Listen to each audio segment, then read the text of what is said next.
Hopefully, we're streaming like a minute early. Maybe. We'll never know.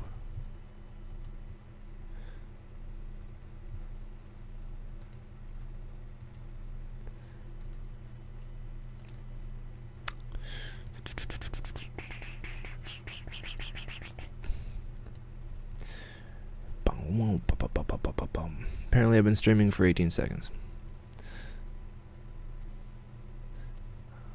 Hold on.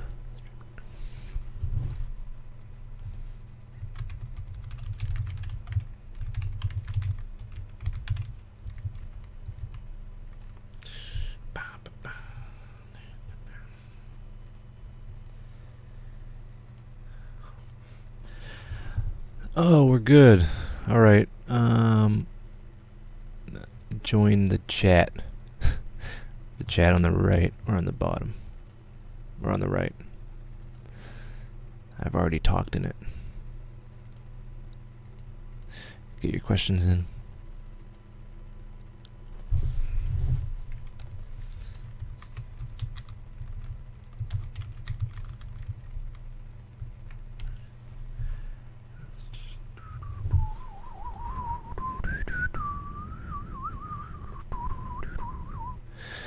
Yeah, usually the first minute is me whistling.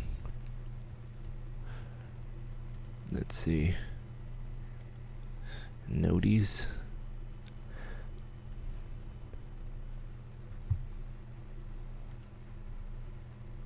Cool. Alright. Alright, okay. Oh, stop download. Cool. Alright.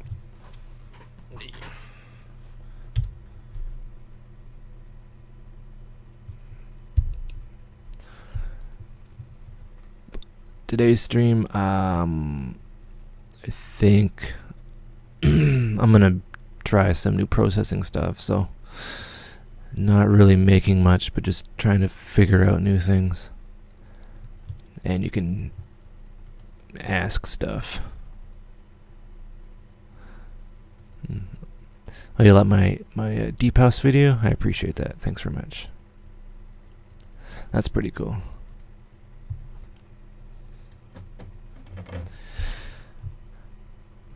Okay.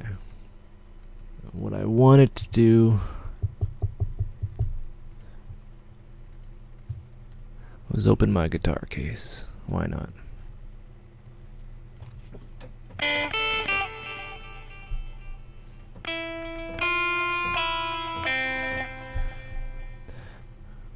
How do I... yeah.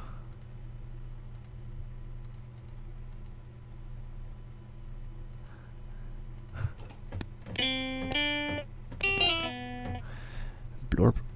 Yeah, I'll try my own.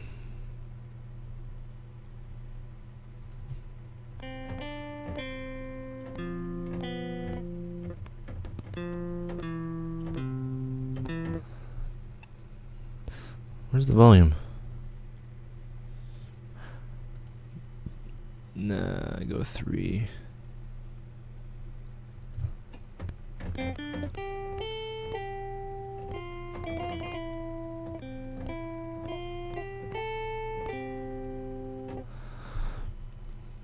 Okay.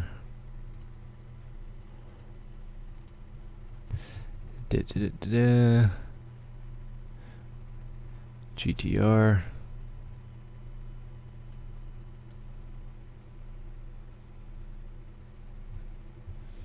Okay.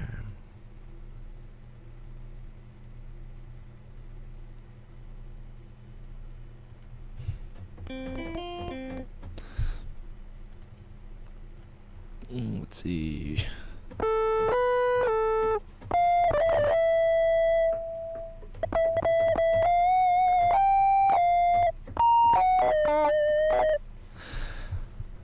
Lol.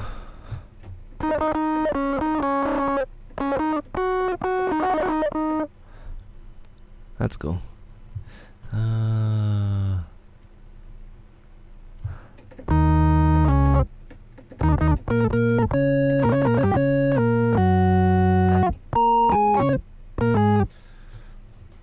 it sound so...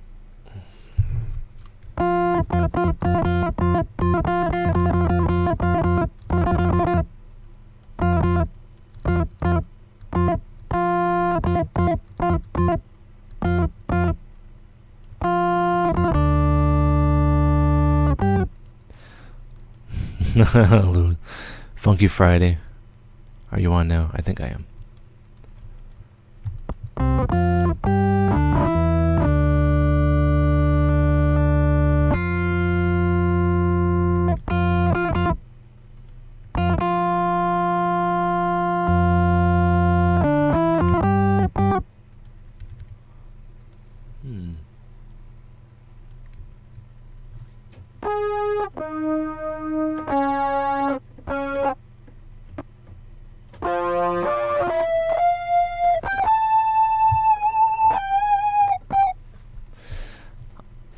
Terrible. Anyway, maybe comments don't seem to update. Yeah, it's a little sporadic. I apologize. That's YouTube's deal.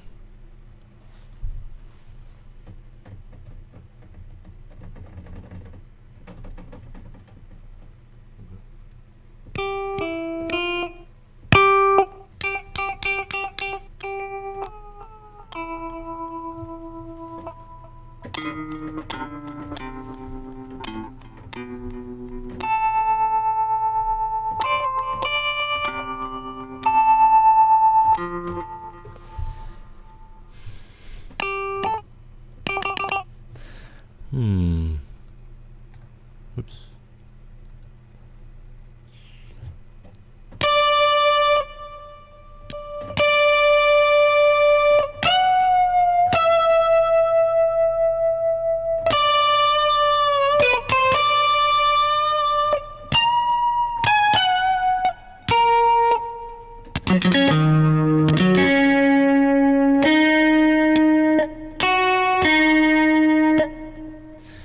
Refresh your page.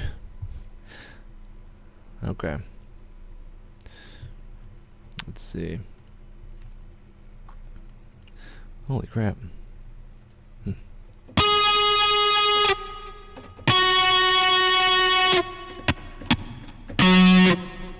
Anyone know why it does that?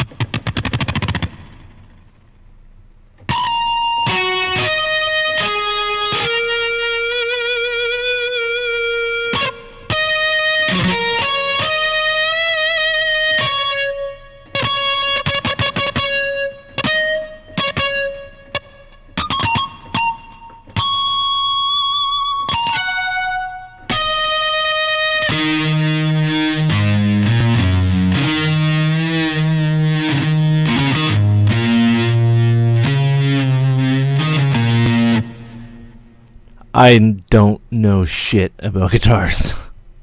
I know it sounds neat though, really. I've probably held one twice in my life.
Okay, enough of that shit. Yeah, the pick scratching this. Oh, yeah, that makes sense. Yes, I am on a complete Audio 6. Sorry about that. I've always wanted to kind of figure that out in a way. Yeah, metal and an EQ and whatever that is, and some reverb. Ooh, more reverb.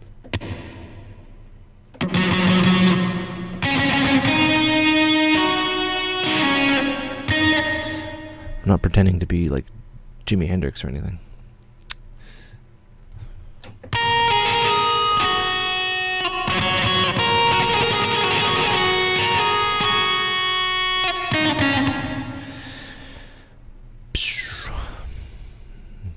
Yeah. So does it matter what pickup I'm using? Contact 5 plus guitar rig. Yeah, I figured. I don't know. I've always been kind of a fan of the wave stuff. It's using half my CPU, which is cool.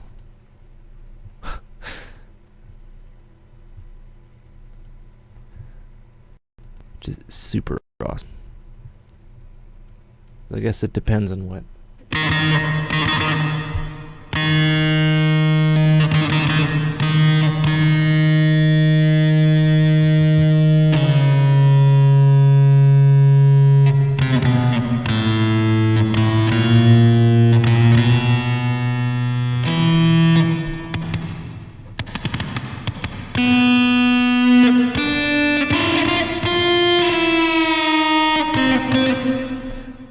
The worst.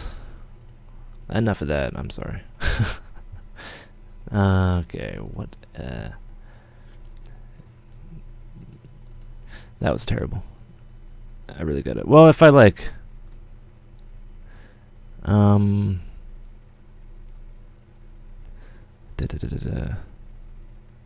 was just gonna say something I totally forgot. Yeah, if you want some rockin'. Yeah, I don't know. I used to use like Slayer a lot, but this seems kind of better. It's like it's not sample based. It's physically modeled. But I gotta figure out what pickup I should use, and kind of how to process it. Put it in like a room or something. Okay, we have that.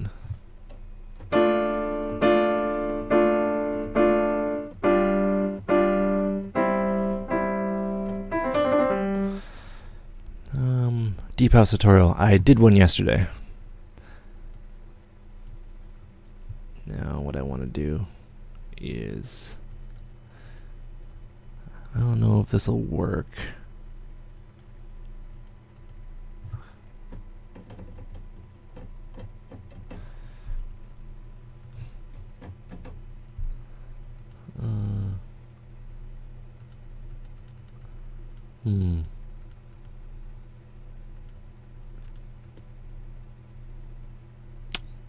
I guess I can't send it to the virus. That sucks.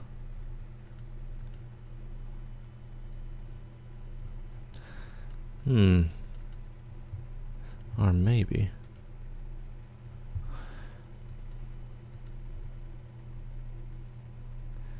USB. No, that's out. How? Oh.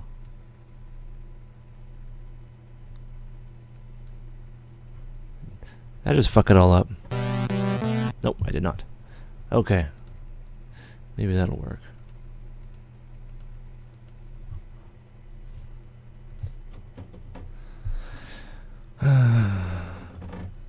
Oh, you bastard.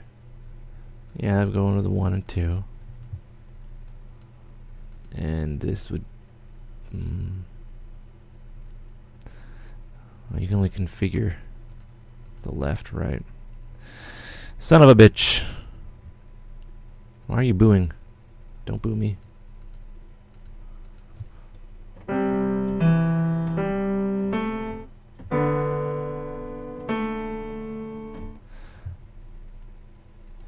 More pianos.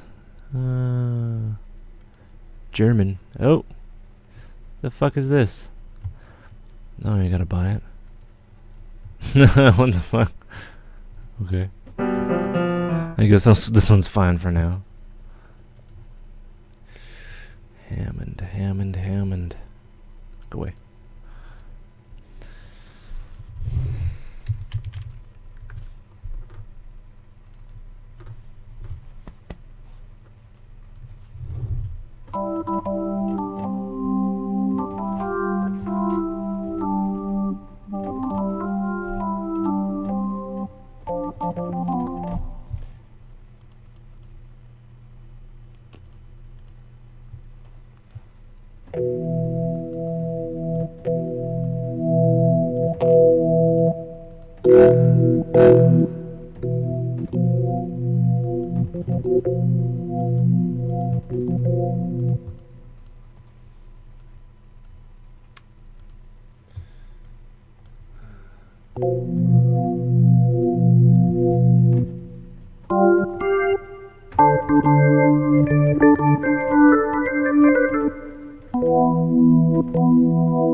Anyone know a good organ plugin that's not B4?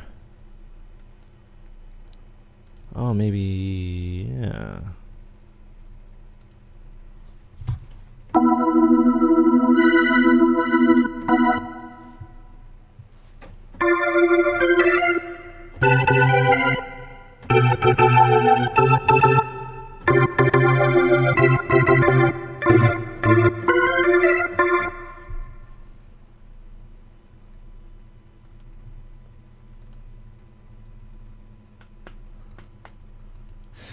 This is terrible. But ask your questions.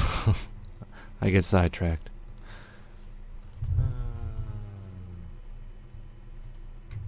I'm not going to dick around with this much longer.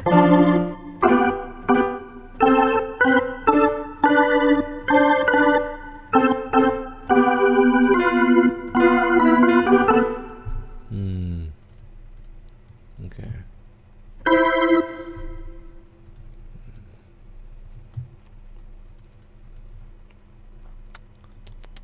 Cabinet.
Make the triple fail sound. I don't know what that is. Yeah, it's very church-like. I wasn't going for church, I was going for something else. What else can I do to make that neat? Yeah. I wonder if there's a ribbon mic emulation I could use. Oh.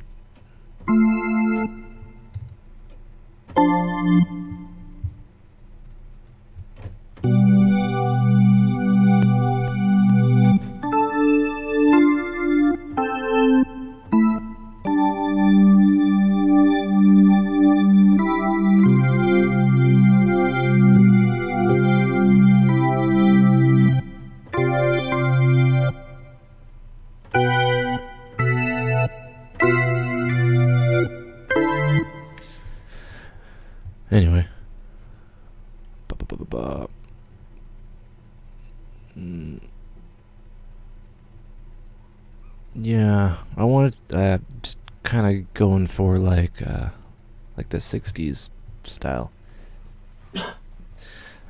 That's more so like what kind of like how far away your mic was from the amp.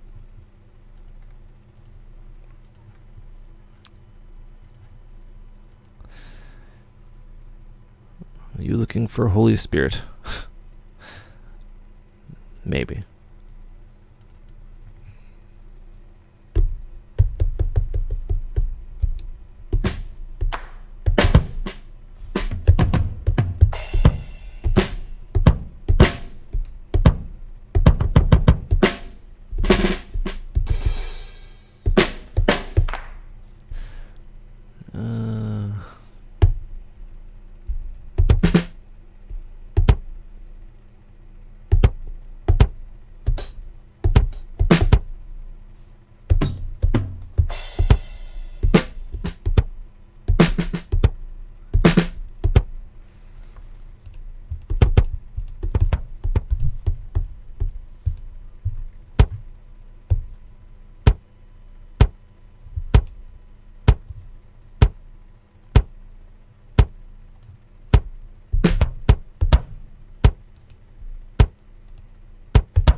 Okay.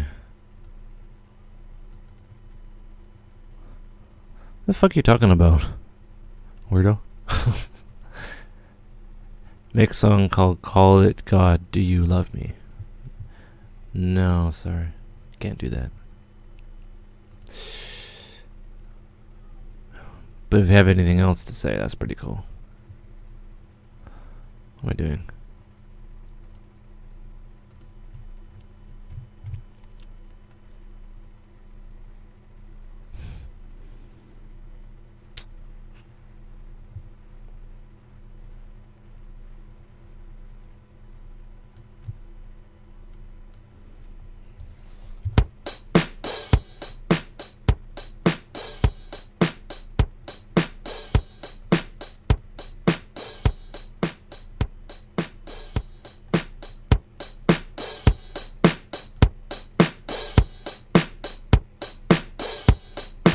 My tracks are also very repetitive. I guess kind of come back to it and add variations. Or even a fill helps as well.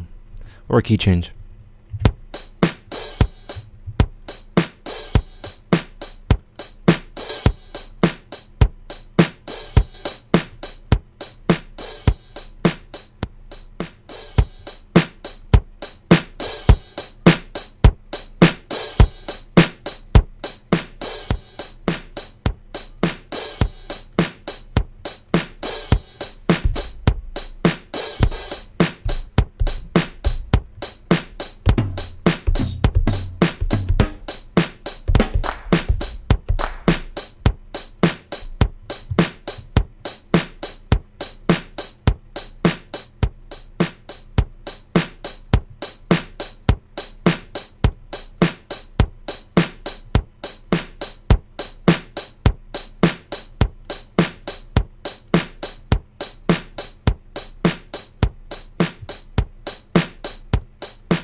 But yeah, I don't have very many tips for that subject.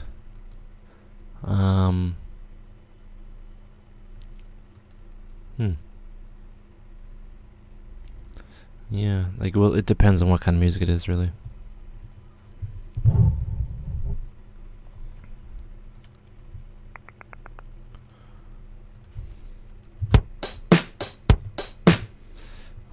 What else can I use?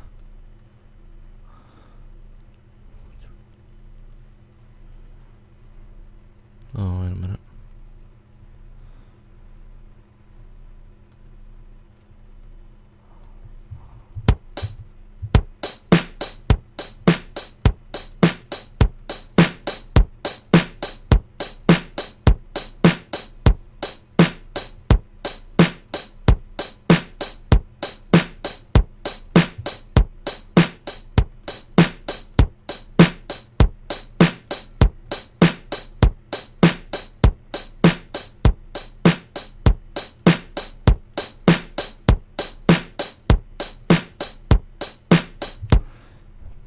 drum.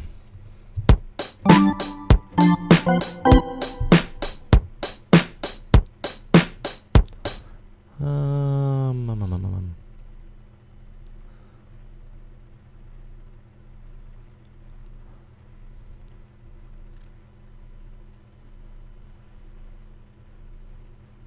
See.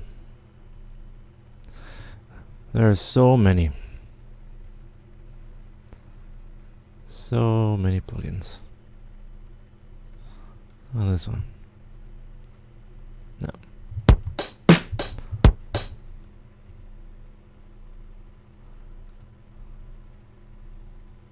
How to transfer words to music. Audio to MIDI.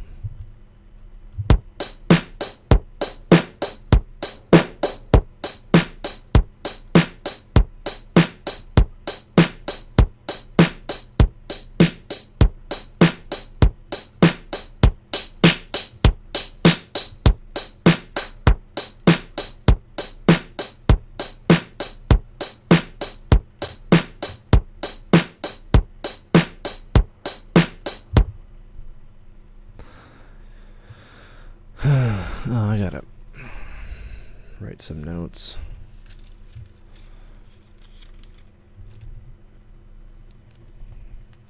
Oh, I have tea here. I forgot about it. Yeah. How is everyone doing?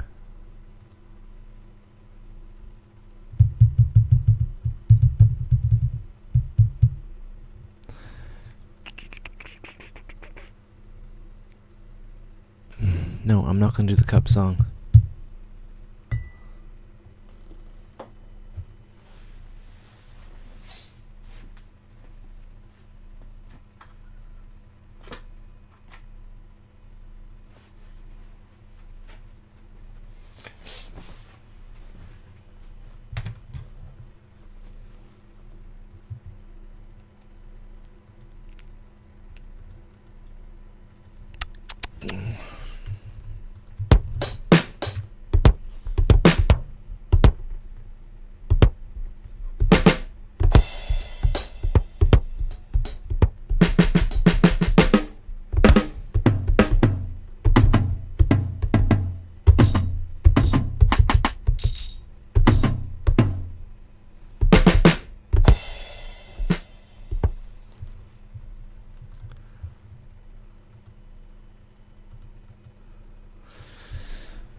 need a bass guitar emulation or some sort of bass.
Oh, that sounds a bit more neater.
I'd rather have a bit of bit of modeling. If anything, there's a pawn shop down my street. How much would I be paying for a bass guitar at a pawn shop? And what brand should I get? Like, there's a few, and they all kind of look the same. And yeah, and I don't believe I need an amp. I'll get guitar rig, but other than that, like I can fake an electric guitar on my keyboard with like automation and pitch bend and shit like that. Like I can fake it and make it sound weirdish. And I can kind of do passable 60s drums. I think I'm missing something. Maybe something else. I don't know. I'm going for late 60s drums, right? I'm using the TMI drive emulation, right? Dark Side of the Moon, right? Some retro drum reverb, or maybe plate. Oops. Get back there. Oh, yeah, maybe I should do that. Pensado, what up? Yeah, did they use a spring reverb, maybe? Maybe a vocal plate.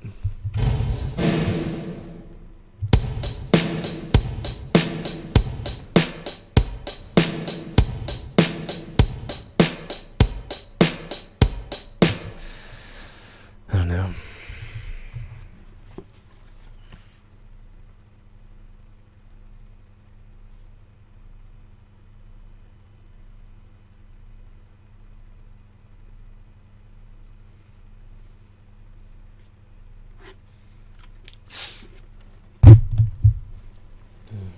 I might get a contact instrument or something.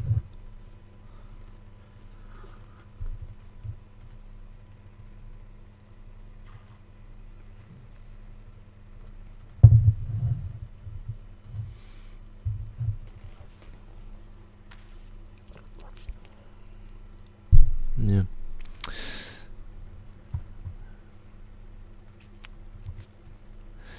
Maybe a contact instrument.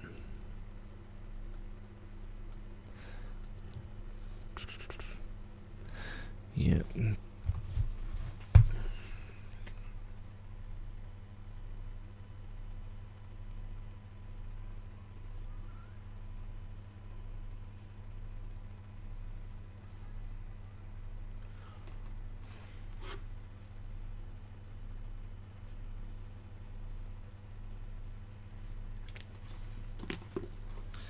Yeah, definitely some spring reverb.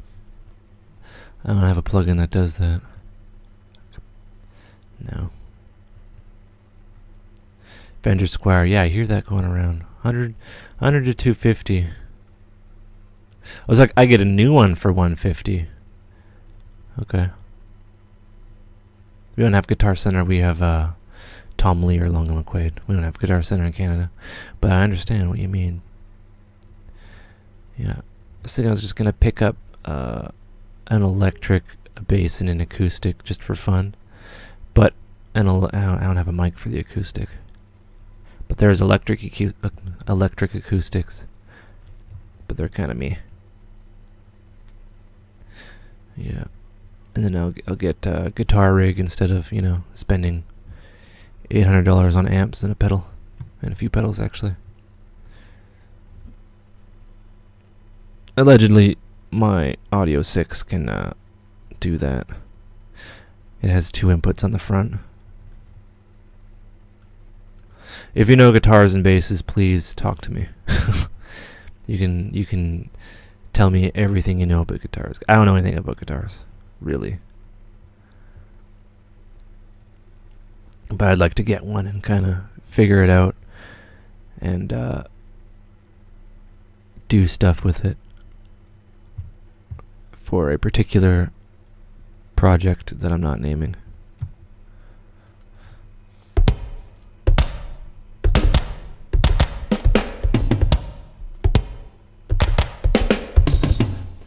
Oh shit, roto drums. I was gonna get roto drums.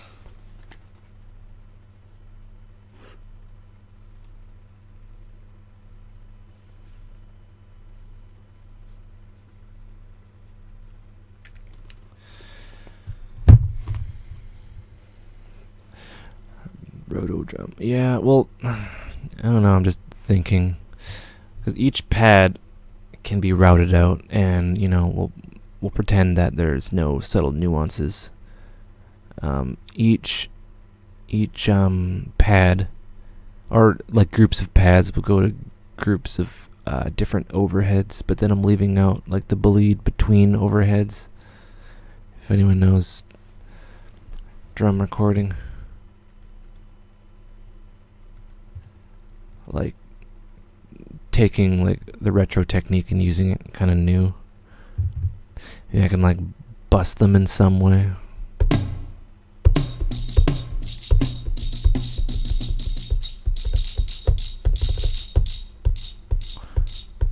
Yeah, like that shaky thing.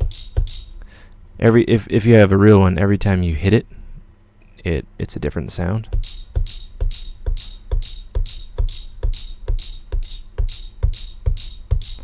Yeah, Trent Reznor and the Rams sound good. Yeah, I don't, I know they have like Marshall emulated stuff, and I'm not too keen on, buying a bunch of amps and stuff like that.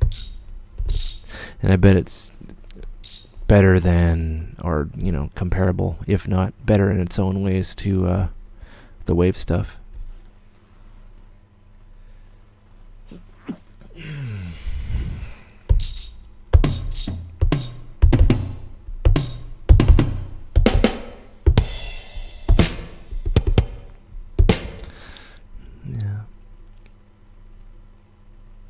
Yeah, I want to get those Abbey Road drums too.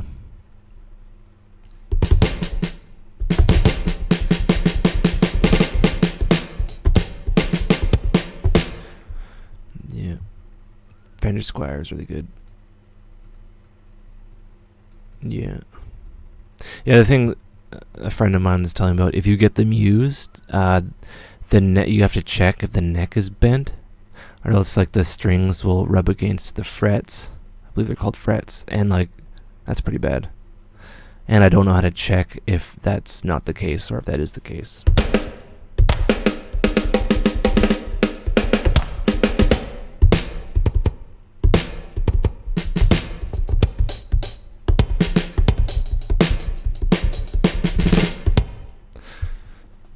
Yeah. But I think I could fake a bass. Be pretty cool. Just slap it. Hopefully. It'd be pretty neat to kind of use real instruments.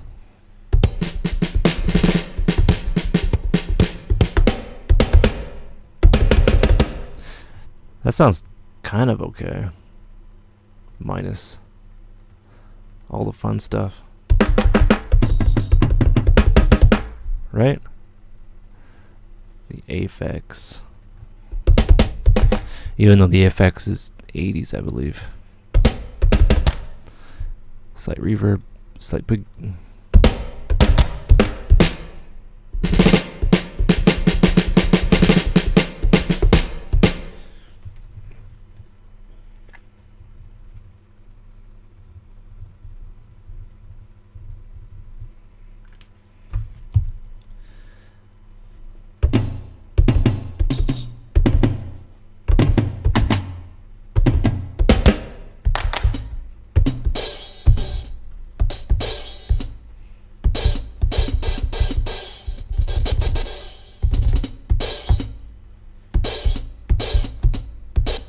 One thing I can't get away with is the hi-hat that opens and closes. The open and closed hi-hat. I can't get that sound where it kind of right? The sound of it closing. Yeah, it doesn't include the sound of it open and then closing.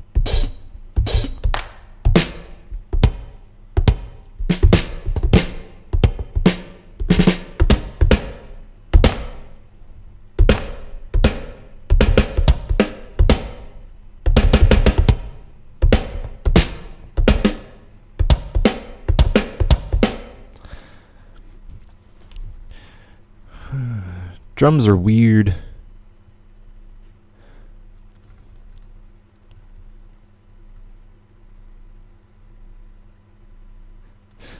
Yeah, yeah, that's like the one thing I need to worry about, the rattling. And I think he'd let me try that out. I don't know. Because a lot of people, they get guitars and then they never use them. And then they sell them and they're basically like new, minus, like storage wear and tear.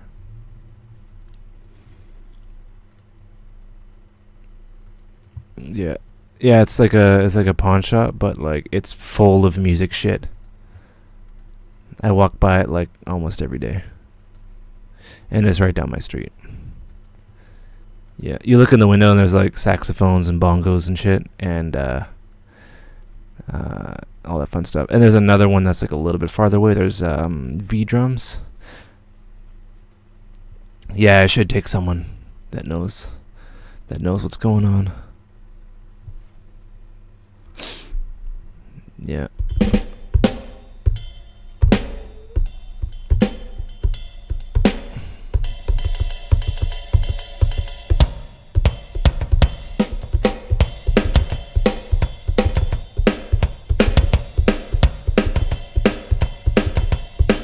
Yeah, but it's really cool. I believe you can, the machine here, it has MIDI in, right? Yeah, it has MIDI in and out, so I can get some V drums maybe for like $200, and assign them to pads. Or like, or at the very least, like accept MIDI in. That'd be pretty cool.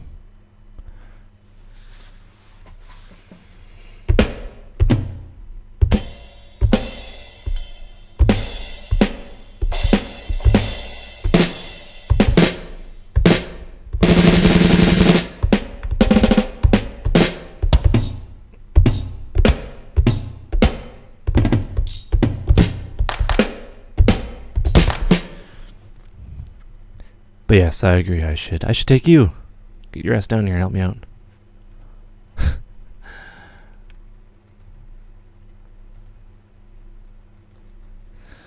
Take me with you.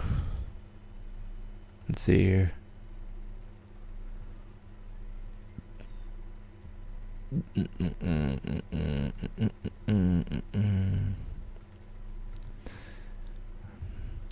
No idea.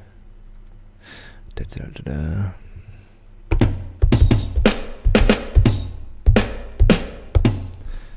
What else was I gonna do?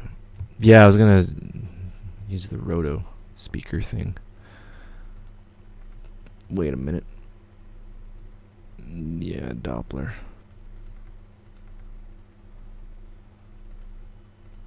If I can emulate... Yeah, this piano one is free. I guess like the one Yamaha. And I guess these are all sampled. So like the Yamaha one is free. And apparently it's... Yeah. I have to install Omnisphere again.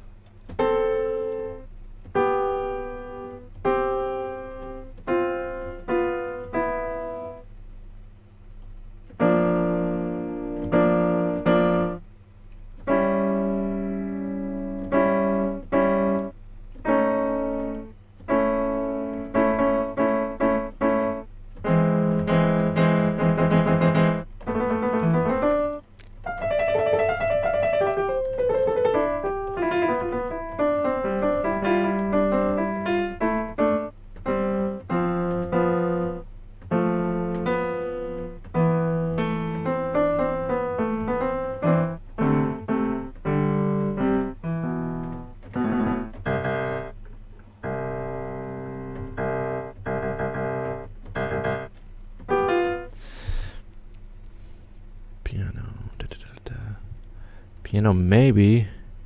Cabinet. If it's a digital piano. 2x4.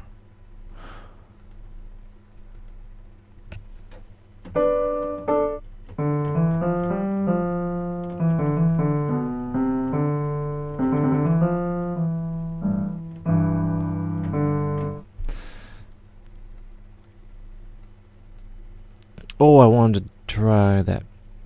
The pie. That's a thing. Kramer's pie. Kramer pie. Where are you?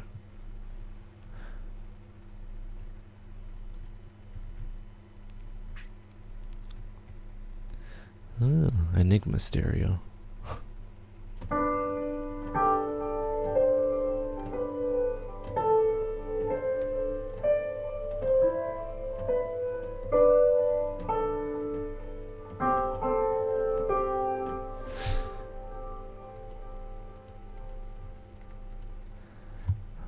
That is odd.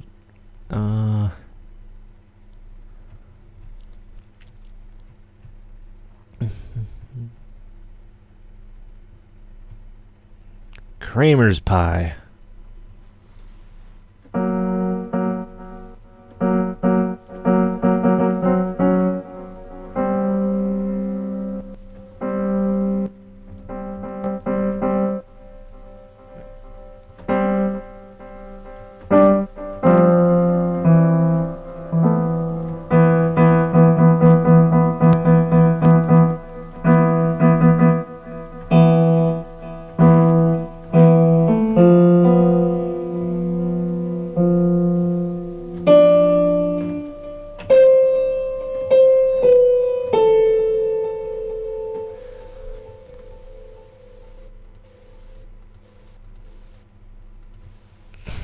Pretty loud, bro. Piano. Piano processing. You do some recreations of popular tracks. One guy called Timofey. Oh yeah, because he remade stuff that the Calvin Harris one. Yeah, I heard of that one. Yeah. Yes, you can give. Yeah, that's a very nice suggestion. Have no money and on the East Coast. Well, you'd only have to pay for flight or bus. I will chain you to my desk until I learn the guitar. And or bass. But yeah, I did a few recreations. I did the Velt and Daft Punk. But yeah, I'll get around to all that fun stuff.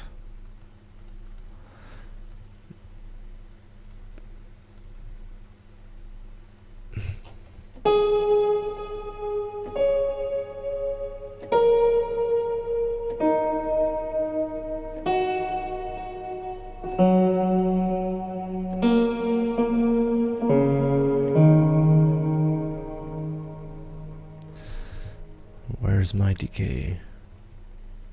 Or my release, I should say. Half closed. Maybe a how-to sound. Everyone does that. I don't know. I can't do that. A serious how-to sound like this. Yeah. I don't know. Like I did the kick with Maul. And yeah, it sounded okay. But like I won't be like, here's how to sound like Skrillex, because everyone kind of does that.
And that's from someone who has never had a music lesson in his life. Still. Yeah. The piano is much too not bright. It needs to be brighter.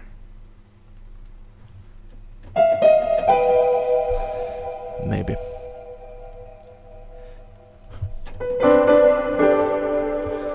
Yeah, that cab. Oh, I know. Let's give this a try. I always play in C major. Or whatever the hell that was. The one where you use only the white keys and you move around.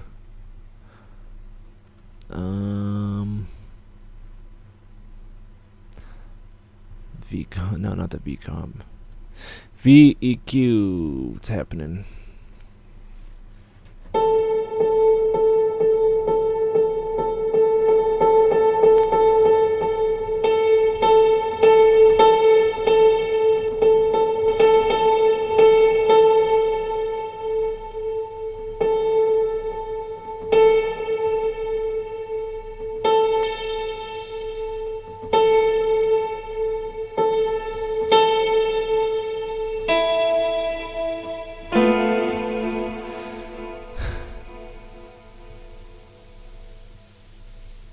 I have to turn off maybe the pie. There we go. My favorite tunes with low-end mixes. I admire the Zed remix of Skrillex. That bass line, I have no idea how he did that. Like in terms of how it sits in the mix, really. I'd love to pick that apart. if someone can explain to me, or if there's a way how he did it, probably not. But that's like the best mixed low end I've ever heard in my life, and you should check it out.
What about your favorite VSTs? I think I did that, but my favorite there's too many. There's too many, really.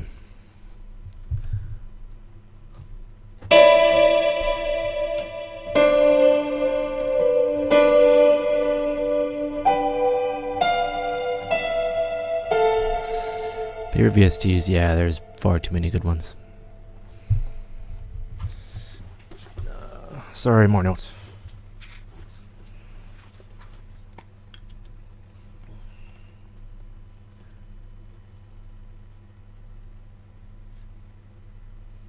I'm not saving these as, a pack, because I'd like to go through and make it all again.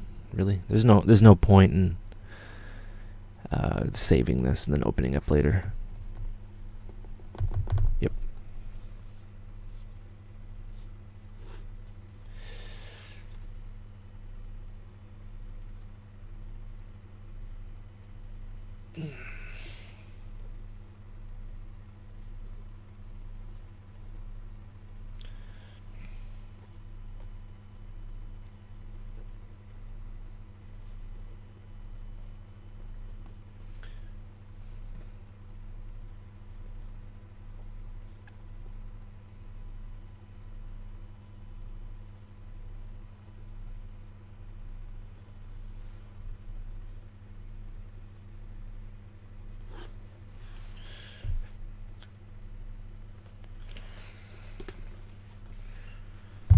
I don't know. Probably not. I'm probably not gonna make the Brent Mixed Dubstep stream for a while.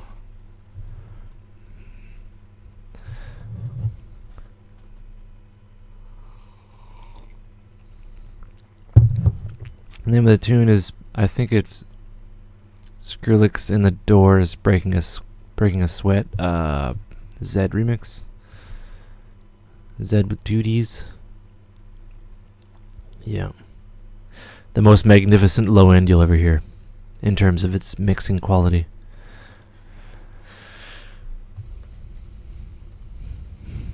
That very hard synced sound. Yeah. You know what I wanted to do? I wanted to start a gaming channel. Like not kind of like this, but then I just like a lot of really cool ideas come when I'm playing Minecraft. Or Skyrim or something, but then I'm just like, no, I can't play games. I was gonna open up a separate channel, but if I do anything, I don't know. I sound like a radio show host. Yes, that's because I'm talking into a microphone. That's radio-like.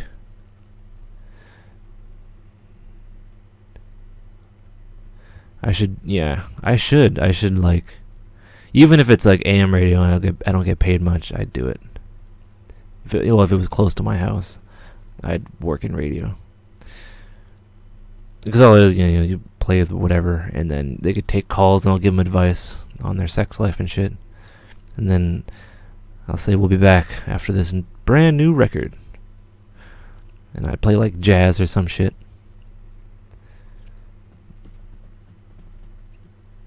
What are we making notes about? Processing chains. And how to make it sound retro-like.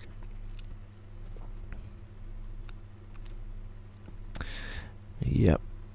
The notes are happening because the album is in July.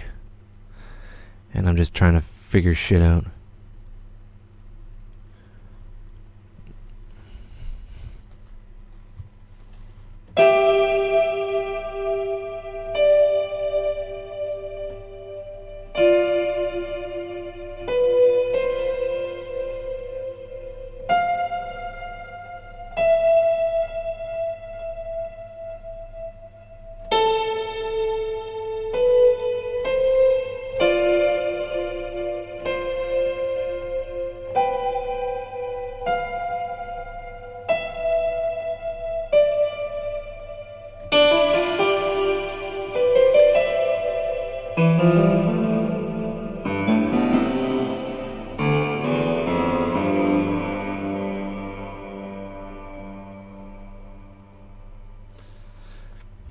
Since this is the start of the channel, I don't hyperventilate.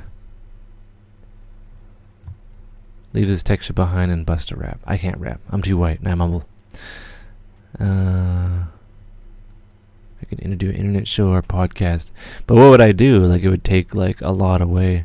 Like, maybe my streams, like I could do a podcast. I could talk about my life. Or, or talk about experiences and shit. Or, I don't know. What would I talk about? Because I wouldn't just want to like play music for free, like, you know what I mean? Maybe I should do that. Nah. I should do a podcast. We could try something right now. An inaugural podcast. Yeah. I don't know, but no one's ever asked me, like, where were you born? Like, it's always, like, production-based questions.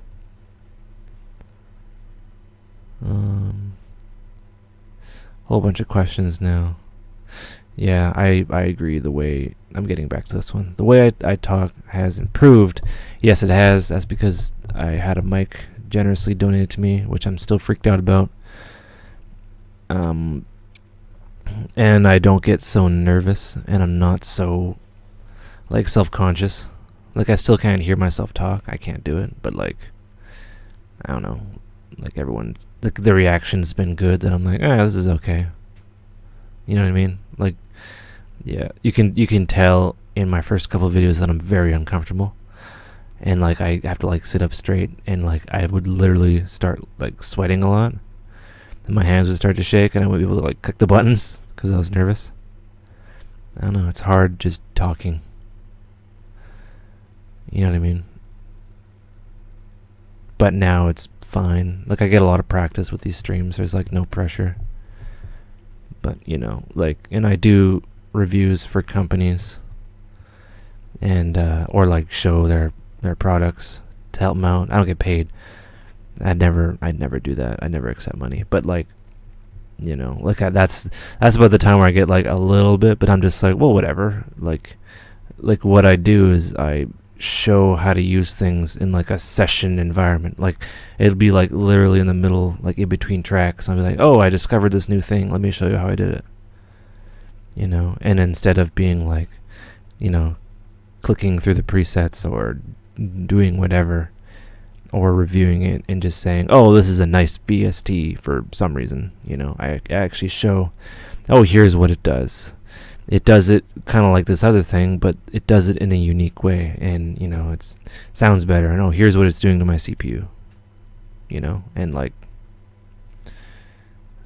yeah. Yeah, that's basically it.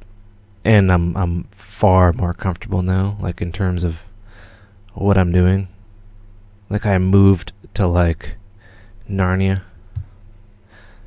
Like I could garden outside my window at all times. It's pretty cool. And I dropped a bunch of cash on a new studio desk and shit, and stands, and everything's pretty cool. But yeah. Also, yeah, I can't play Dota. The only RTS I ever played was Age of Empires or Age of Mythology, one of those two. And I played StarCraft 2 on PlayStation, but that was like not even competitive. It was against the computer on like super easy difficulty. Oh, another thing about me talking, as I'm trying really hard not to say a lot, I've solved the problem of me like breathing into the mic with a pop shield that was donated. But yeah. Here's a good question. You keep mentioning the dark side of the moon for production. Could you talk more about that? Dark side of the moon. Where do I start? In 2009, I made my first album, and I listened to a lot of albums, and wasn't really into Pink Floyd, and then I listened to that. I don't like The Wall, and I can't listen to Division Bell or Metal or whatever. I can only listen to Dark Side of the Moon and the Live in Pompeii video. If you want to listen to something that's fucking nuts, listen to the Pompeii. Look up Pink Floyd Live in Pompeii. Maybe even while you're listening to this. It's expertly awesome. And yeah, I take a lot of inspiration from Dark Side of the Moon. Quite a bit. I like old school modeled gear.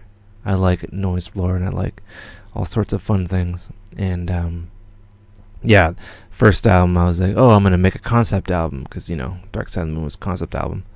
And yeah, it was everything just kind of like blended together. There's beginning, middle, and end. You should check it out. It was called Illuminated. That was in 2009. It's more hard dance. And illuminated means enlightened. It's a reference to the sun. There's the capstone on it. And that was pretty good in the hard dance world. And then I kind of got bored with hard dance, and a couple years or a year went by, or a year or two, and I got into different styles, still kind of techno, like lower. I moved my BPM down pretty far, and I just wanted to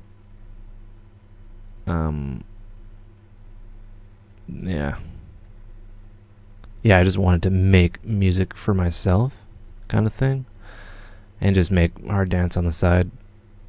And then I released Horizon, which is kind of a reference to my like scope of music expanding. And if you listen to that, it's like flipped, not flipped, but it's like a different kind of aspect from my first one. They're completely different. And the theme was, it's a direct reference to myself, like worrying about money when I first started out. And it was more, because the beginning it starts out like Scarface, like the world is yours, and it's a reference to materialism, but it's also a reference to like hustling for money to like make rent and shit like that. And I started working on it, and then I was in a position where I didn't have to worry about money right before I moved like out of the city. And I was like, okay. And then half of it was made in the city, and then half of it was made out.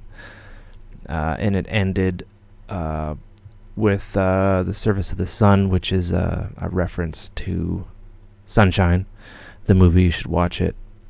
And lots of sun symbolism. The cover is the capstone, kind of in front of a supernova or a hypernova, a star exploding.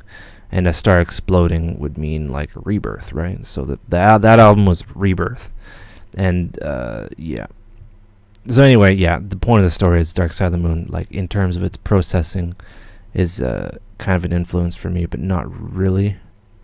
It's more so how they put together their albums, and how in dance music there's not a lot of album oriented stuff. And it just carries a theme of my last one. It carries a theme of money to it's all about something else. Like there's more to the picture. You know, it's all about like aggression to, you know, beauty and calmness. If that makes any sense.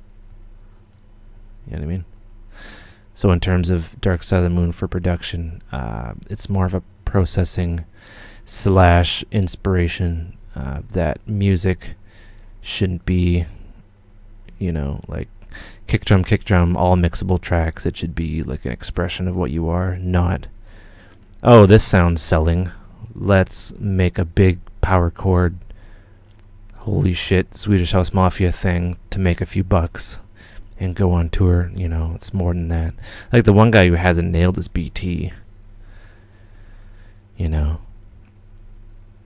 And yeah, I did this a while ago, but then like a couple months ago, Deadmau5 was like, oh, I'm no longer tied down to a contract, and he basically said my next album is going to be like The Wall. So I think it's a trend that's going to come about, and the whole Daft Punk scenario, different kind of music, not what you expect, kind of what you expect, is hopefully going to be a big thing. There's going to like put the expression back into it, not how can I make this sound more commercial. It's going to be how can I leave an imprint, because, you know, at the end of life, you know, when you're like 80 or younger and you're on your bed, you know, looking back, you're like, okay, I could have done something special during my ride. In, you know, I'm talking about like the people that are on tour. I could have done something special, but instead, you know, I sat on the commercial industry's dick and tried to get ahead, but at the end of life, it doesn't really matter. You know, it's all about, you know, creating art, you know, like, not comparing myself, but like Picasso or any of these big time artists that could have just made money doing architectural work or whatever. You know, it's only after they died that they were appreciated. It's all about, it should be about expression, but it's more so about, you know, how do I sound like this? How do I become relevant? How do I follow the trend when it should be? How do I lead? And how do I educate and have something that I can leave behind? You know, that's kind of what I'm doing. You know, that's why I make videos, because, you know, at the end of life, I can be like, oh, well, I inspired, you know, a couple hundred people to do music. At least, you know, like I have over 250,000 views on all my videos. I maybe spark something in someone's head, you know. And there's also maybe a direct monetary benefit to me doing that. You know, like I could, like you watching this right now, you can, like, a few light bulbs can go off. It's like, oh, Ableton Session View, oh my god, let's do that. And then you create a whole new sound, and then you get big and you create art or whatever, and then, you know, you look back and you say, oh, this Sadowik guy, maybe we could do something, maybe I can help him out. And, you know, it'd be cool if he could remix me, and, you know, yeah, money would be involved, but, you know, and then we can, like, show kind of appreciation, like whatever you put out, you know, comes back to you, hopefully. Well, no, I shouldn't even expect it to come back. If it does, it's cool. If it doesn't, then at least I can know that, you know, a few people appreciated it. Like, so far, over 5,000 people clicked the subscribe button. You know, every new subscriber, I'm honored. That's pretty cool. I went on a tangent.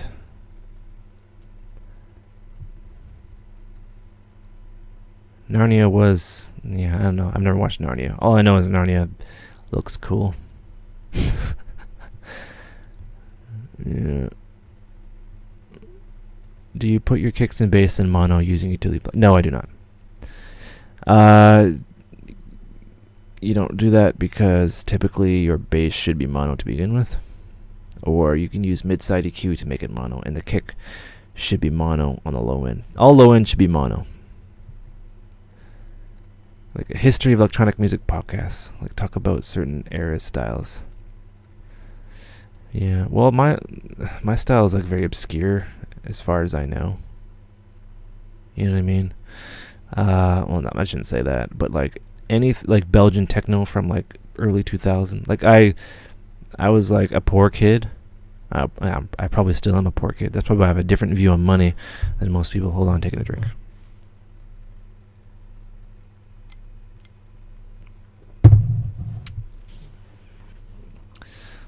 Where was I? Fuck. What am I doing? Oh yeah, history. Yeah, I was a poor kid, and I didn't even have internet. Like, imagine not having internet to download music. No internet. Everything had to be on CDs, and I got a CD called Revolution 1, 2, and 3. It was like a box set, and it was in a CD store, and it's released by Beat Buzz. You can look at the track list. It has bonsai tracks on it. And it's early. It was like 2002 or something. Yeah, and I put that on. That shit changed my fucking life. Because before that, it was like, Sandstorm and Zombie Nation and shit like that. And I was like, oh, this is awesome. And then when I did get internet, I looked up, I looked on the back of my CDs. Well, I had all the artists memorized. Mauro Piccato. I looked up Mauro Piccato, and some of his techno stuff came up. Like his old techno sets, when I had like Soulseek and shit, and it took like, hours upon hours to download, but I like consumed music. And I'll show you. One sec. This has been cool.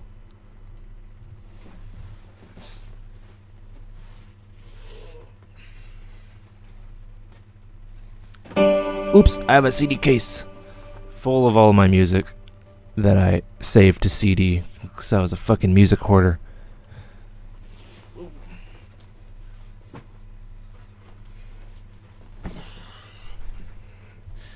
Right, I was a music hoarder. Don't ask me why. Ask me why. I didn't have any music. And yeah, I burned everything I could get my hands on because I thought, the internet's going to disappear in a couple years and all this music's going to be gone because of, the Napster drama.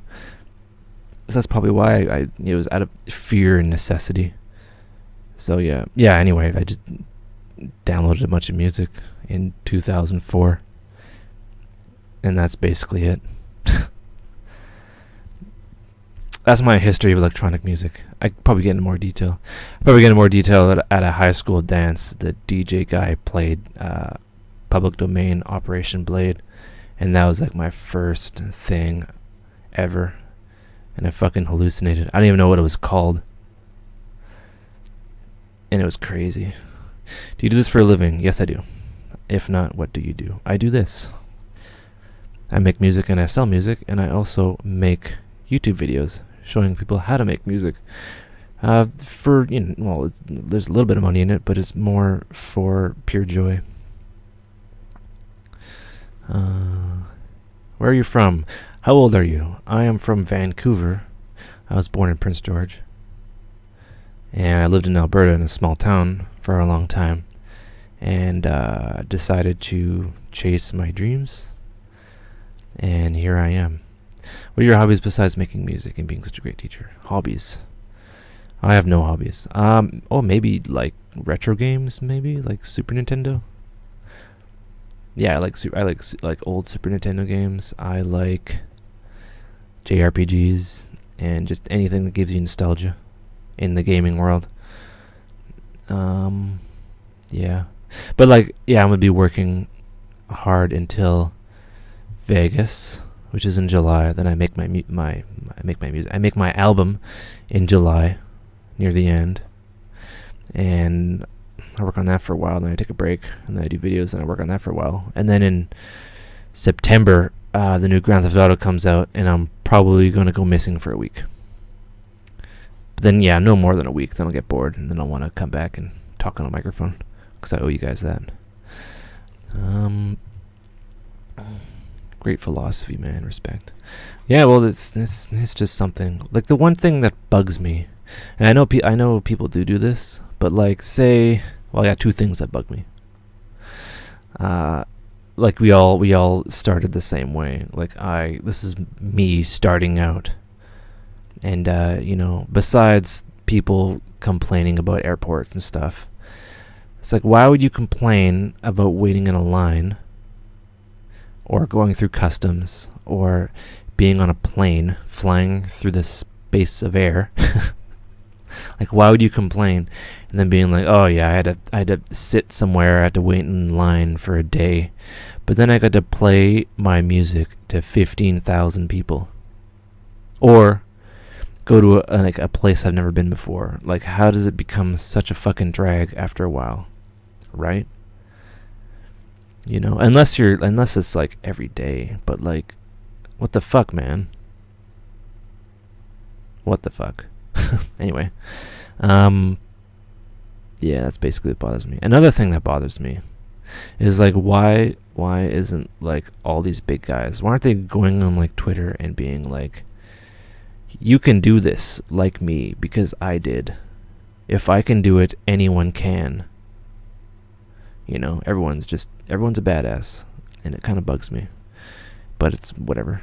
It might be bitterness between them. There might be like a kind of a political, or there might be rules in the club of whatever the DJ is, touring artist, whatever. There might be a rule that, you know, no one talks about that, or it's implied, or something. You know, it's like, why isn't deadmau5 making videos like this? You know what I mean? Enabled in sample shot sound. Vengeance Essential House. No, Vengeance Essential S. Which one's that? VHS? Vengeance Essential. Oh, electro sounds? Electroshock. Is it Electroshock? Which one is it? Yeah, it is that. Genius. 127.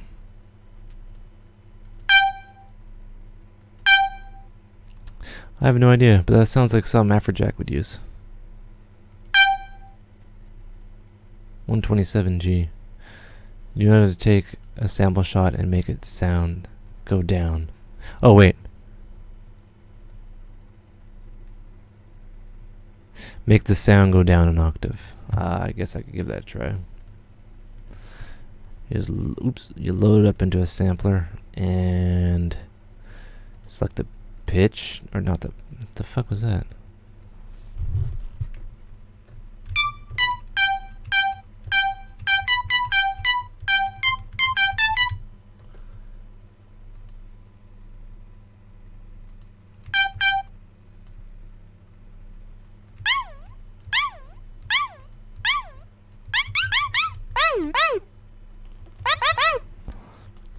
I actually have no idea.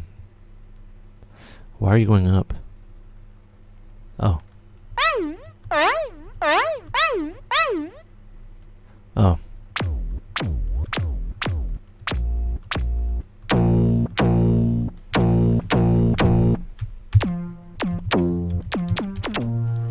So an octave would be 12, right?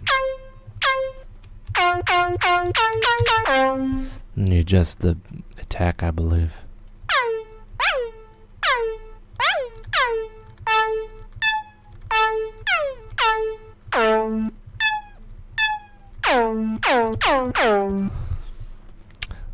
Yeah, that's how I do it.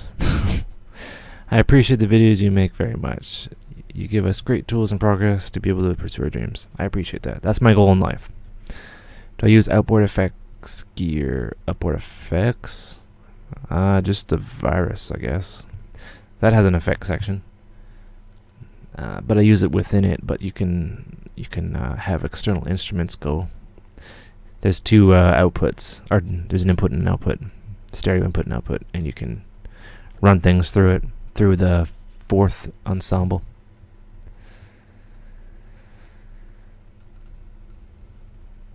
Yeah. Tiesto is more machine, more man. No, Tiesto is more machine than man now. Yeah, there was a time when Tiesto was slightly authentic. And I don't say that to slam him, because he's very successful, but he is more of a marketing product At least that's what his intent was. Because in like '09 or '07, no, not, yeah, '07 he was playing trance music and he was selling out arenas. And then he like switched his style a couple years ago for no reason, to whatever the fuck you call it. Commercial dance or whatever. Yeah. And now he's more so of a product cashing in, because he's like 44, 45, 40, 45. And yeah, you get to a point where you're more so a product than an artist. Like Justin Bieber, product. Selena Gomez, product. Tiesto, product. Can I name one DJ guy that's not a product? Yeah, let's see here. Yeah, basically everyone kind of cashed in. It's cashing in on that sound, and then that sound will go away, and then they'll get to like the next thing. Or whatever. Like maybe Feed Me, because he's not doing it anymore. Or he's quitting, or he's rage quitting. He's quitting the rage.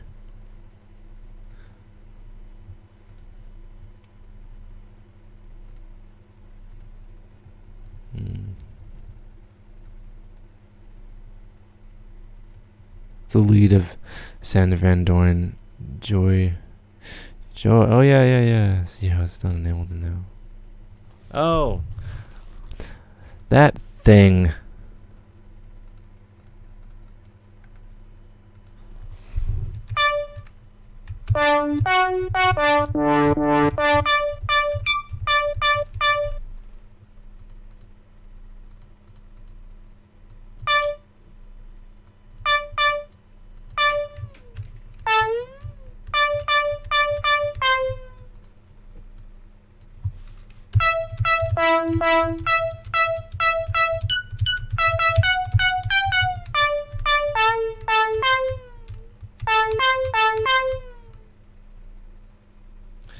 I don't know how he did it.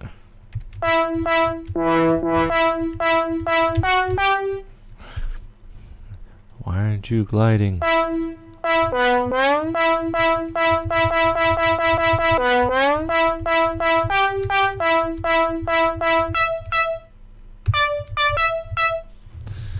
Yeah, he did something weird in the sampler. I think it was I have no idea. Anyway. Do I do these Q&As often? This isn't really a Q&A, but I just started rambling. But I guess it is called a Q&A because I called it a Q&A. And I do them, I guess, every couple days. Something like that.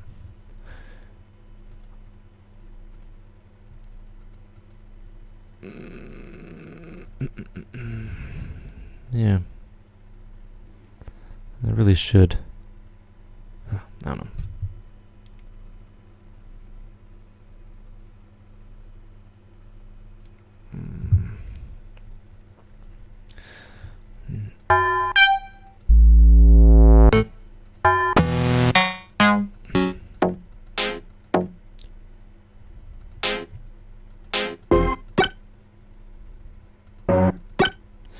That's not Mario shooting a fireball at all.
Dirty bit. Do you ever listen to Paul Hardcastle? I do not.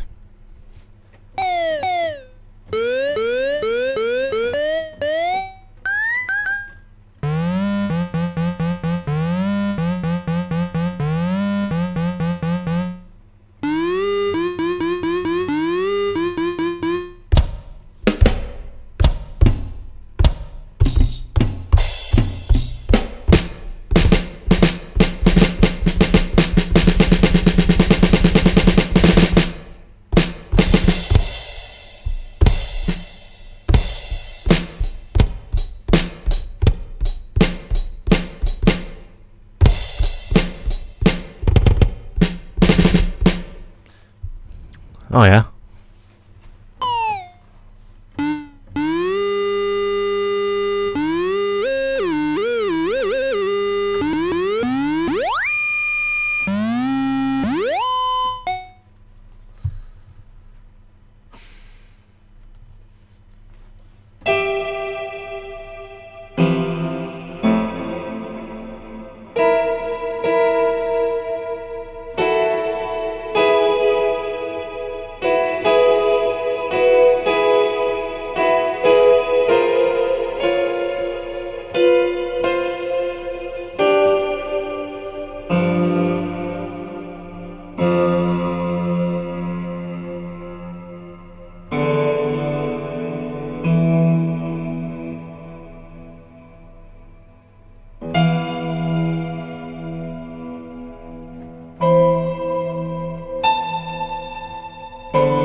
Laid back Luke Time Bomb. I'll have to check that out.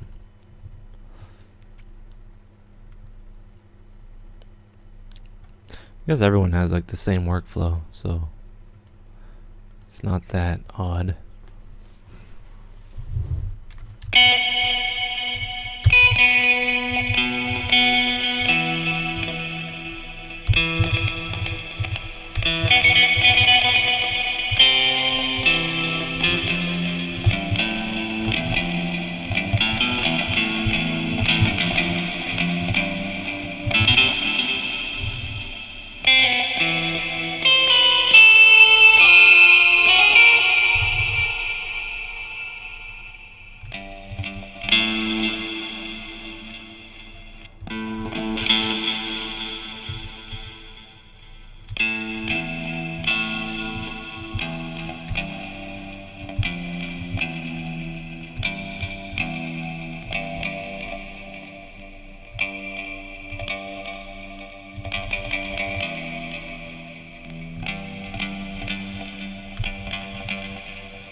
Trippy dude.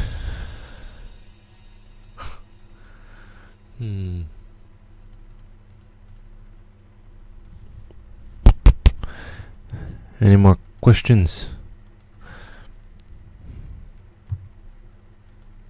I shouldn't say that.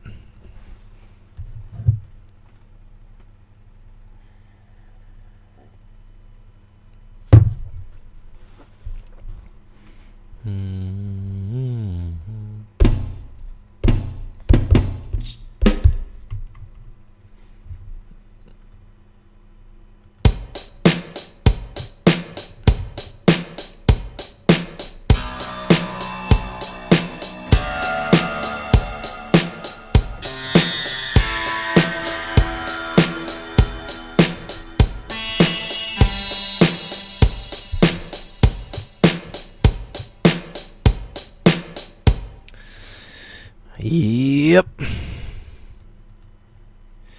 Yep. Yep. Damn.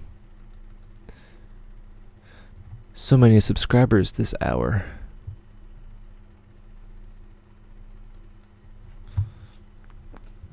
Bow.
That Centaur, yes, it is free.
I could do a business video. Yeah, that's a large subject. Depending on, I don't know, what you would like to know.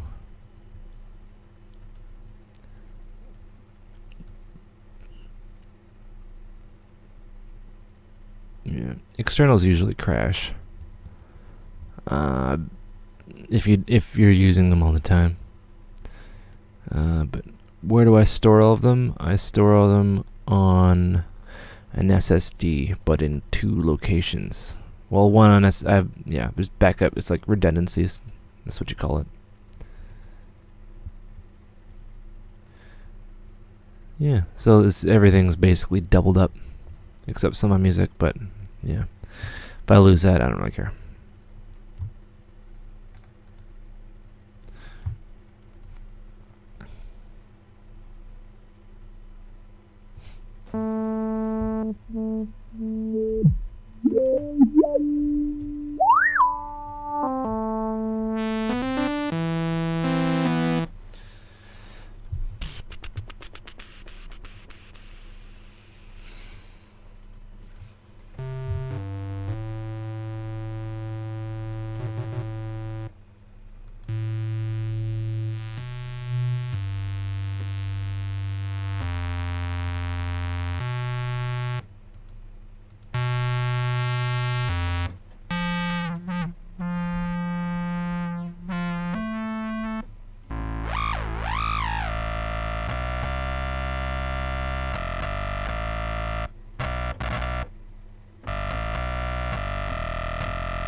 Hold on.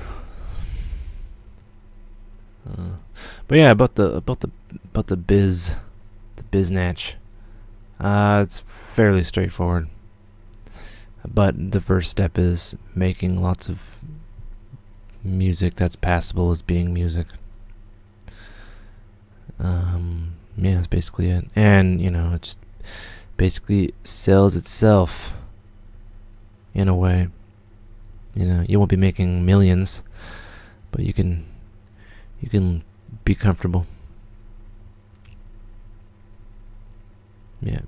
You can't sell, shit to a shit farmer. If that makes any sense.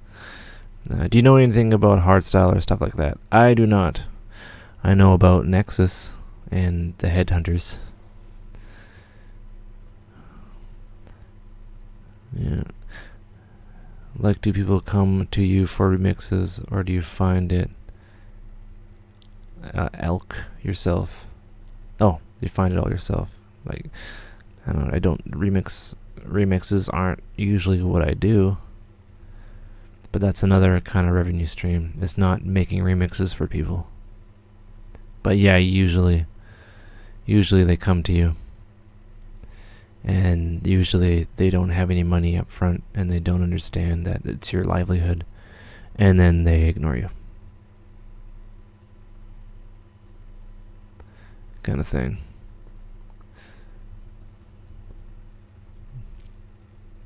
Yeah. I don't know, like the music, it's a mixture of labels, sales, royalties, remix work, and other kind of streams, and yeah, it's basically those three things.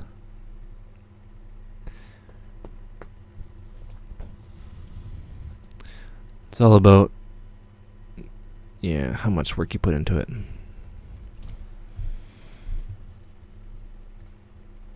Bam.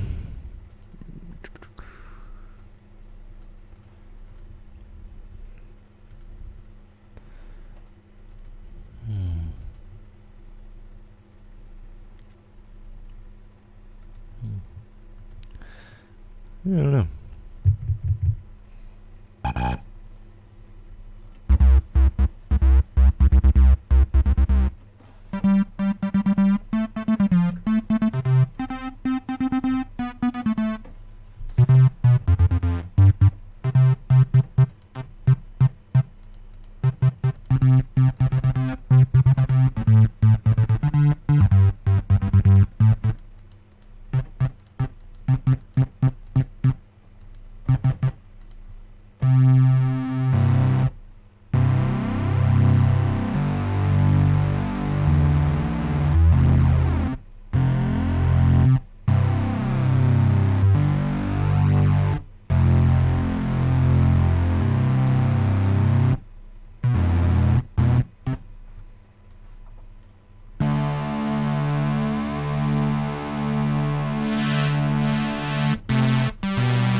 Bleh. What will be the next gear that you buy? Maybe a guitar. Maybe. If not, it really depends.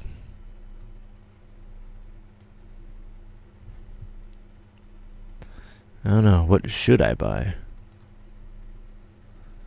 I don't really want to buy things. Because, I just had to fix my computer and move and buy a new sound card.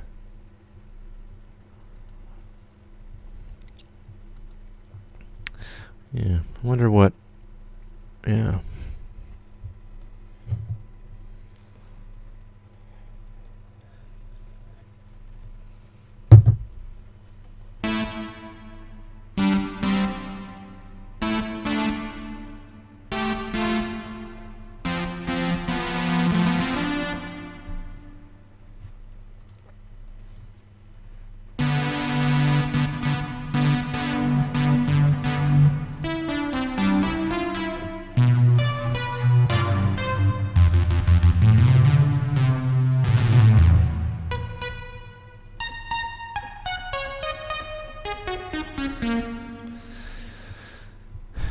Maybe I should buy some music lessons.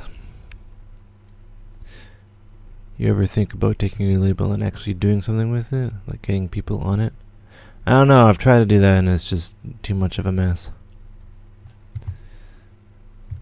Typically, I only have my stuff on there. I don't do the thing. It's mainly a house for all my stuff.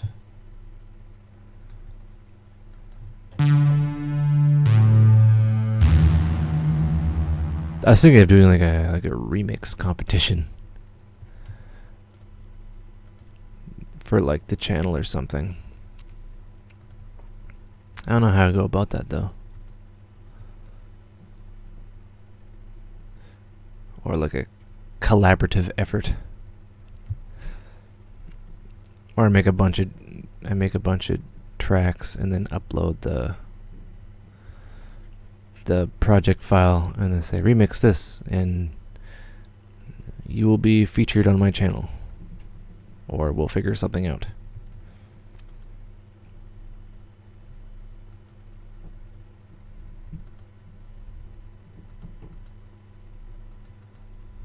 That'd be pretty fun. Maybe though. Yeah, I gotta figure something else out. Maybe do like a fundraiser, like a 24-hour stream where you watch me act like a meth head or something. Or a thing where, every time you donate I make you a sound, or I make you a patch. I don't know. For like, channel upgrades. Because it's all for free, so.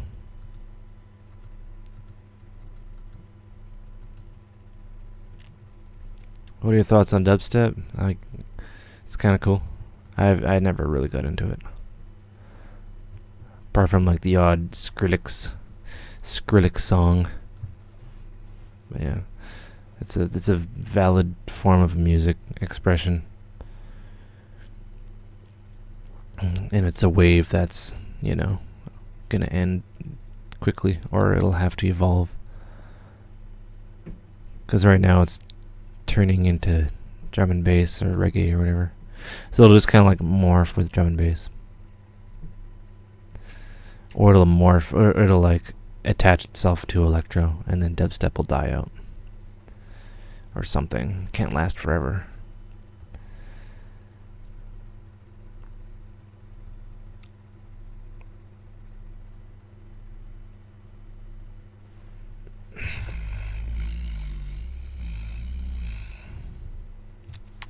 Yeah, it'd be a neat way to get people on the channel. But like, how would I like entice people to do it and take part?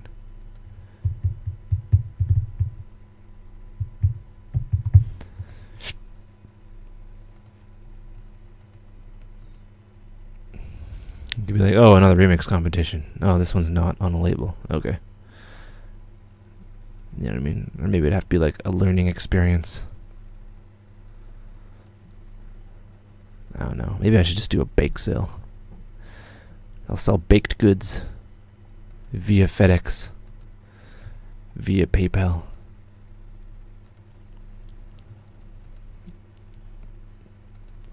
No, but if it's a competition, the people have to compete. And that's not really what we're about.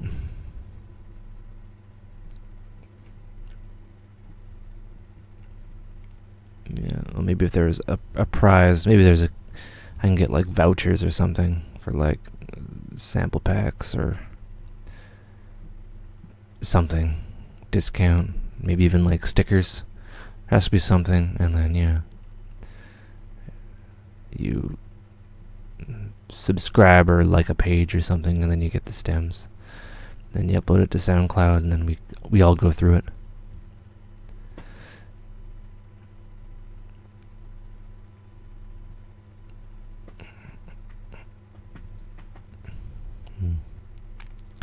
Yeah, a lot of stuff like I want to do, but I don't know how I would go about it.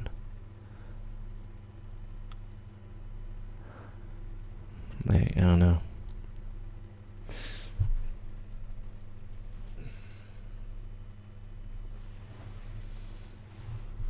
Yeah, it should be for fun, but I don't know. I just have to like promote the channel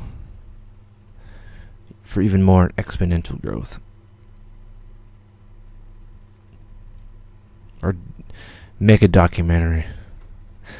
That's one thing I want to do. A documentary on something that's highly controversial. Or just do more courses on stuff.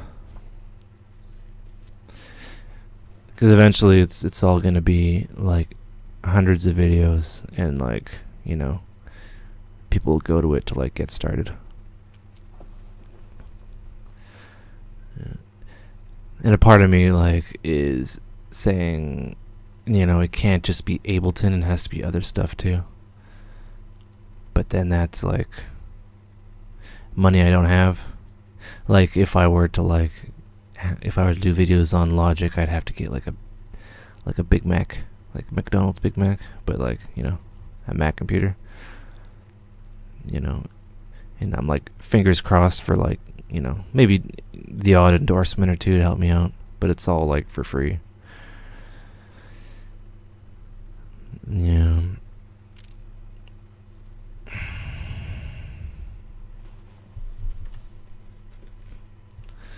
Yeah. Yeah, I don't know. And then like in a couple years, maybe do like a marathon or like a fundraiser thing for cancer, or like the SPCA or some shit. That'd be pretty cool.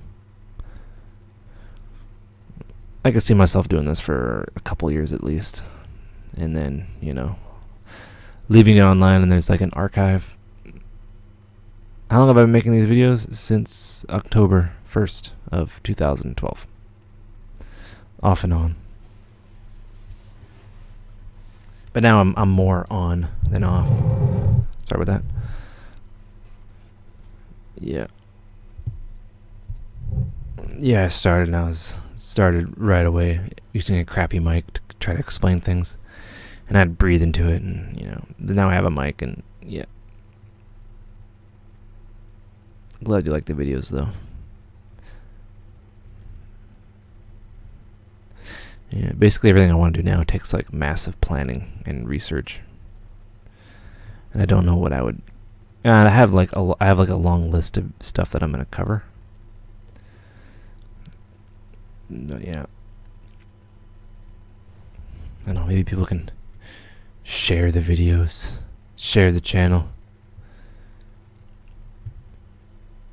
Drum and bass, no idea. Advice is to start. I'd say start with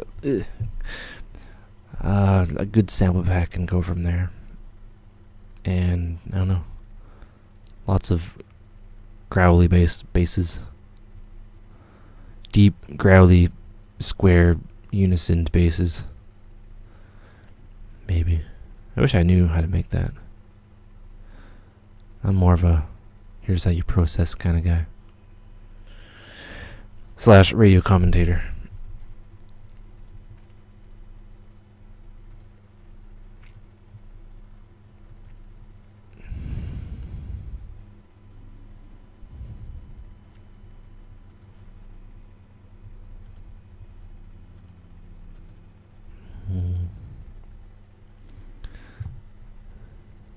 Yeah, I don't know what the few next steps.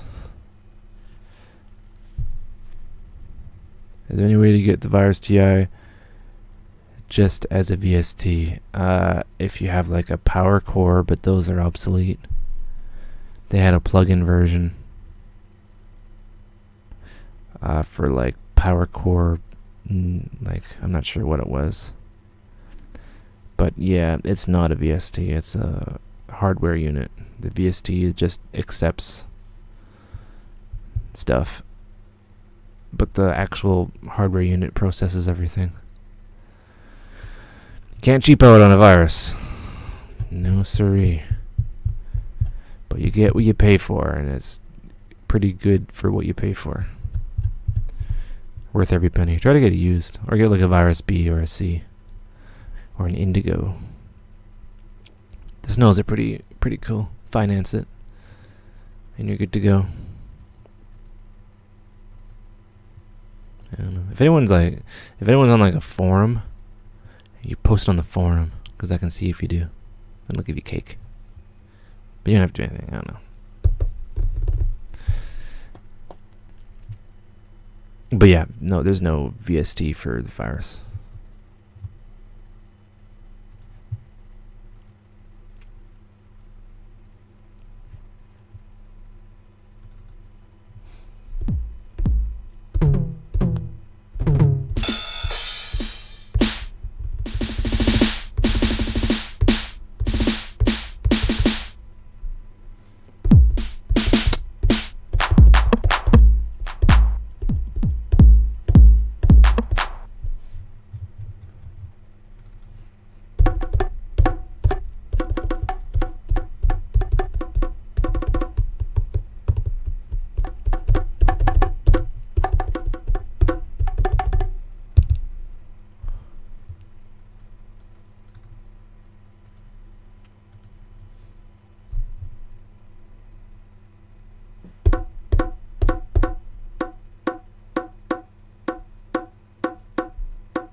Favorite software synth? Silent One by far.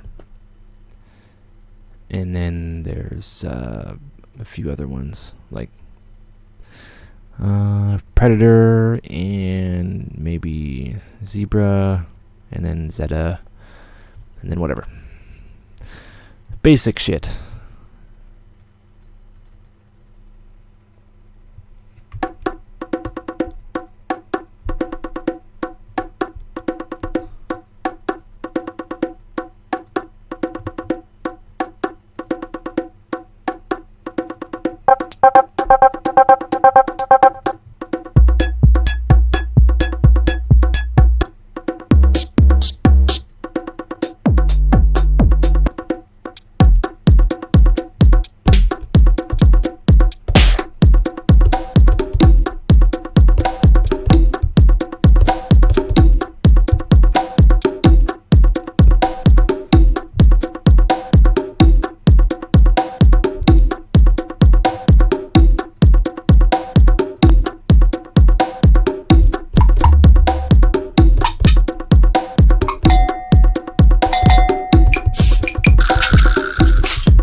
KRKs, yes. KRKs are good for...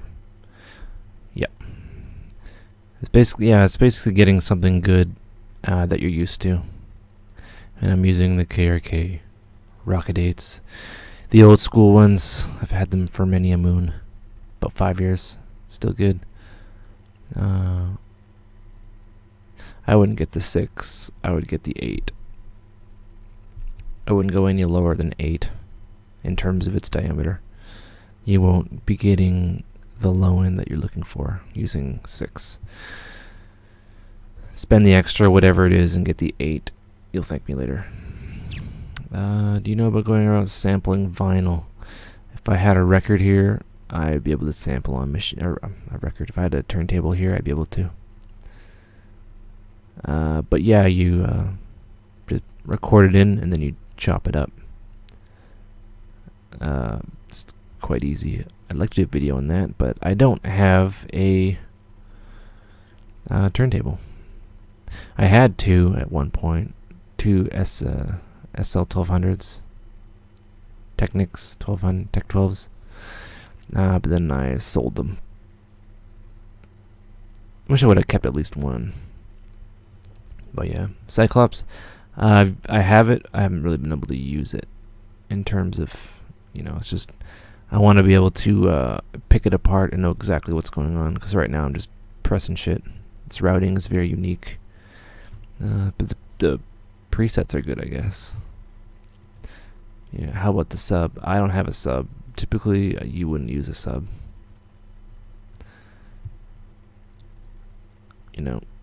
Go into any mixing room or control room, they don't have a sub.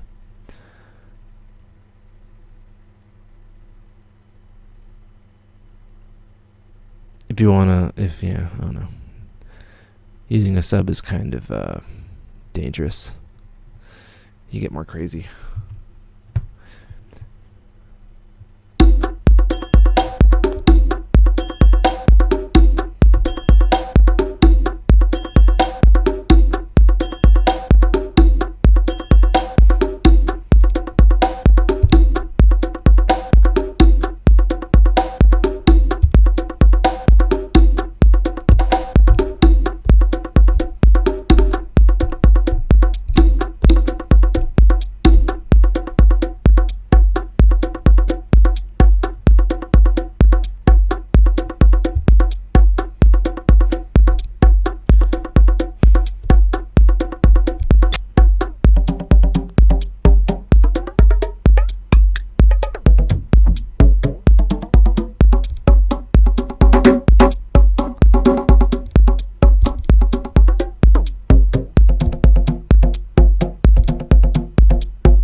basically.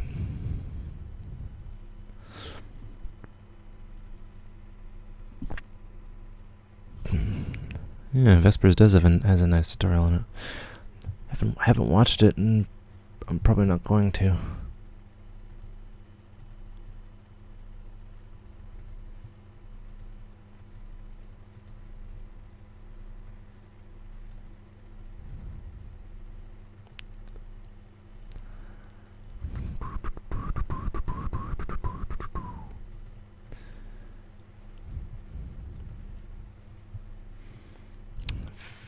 Fabulous.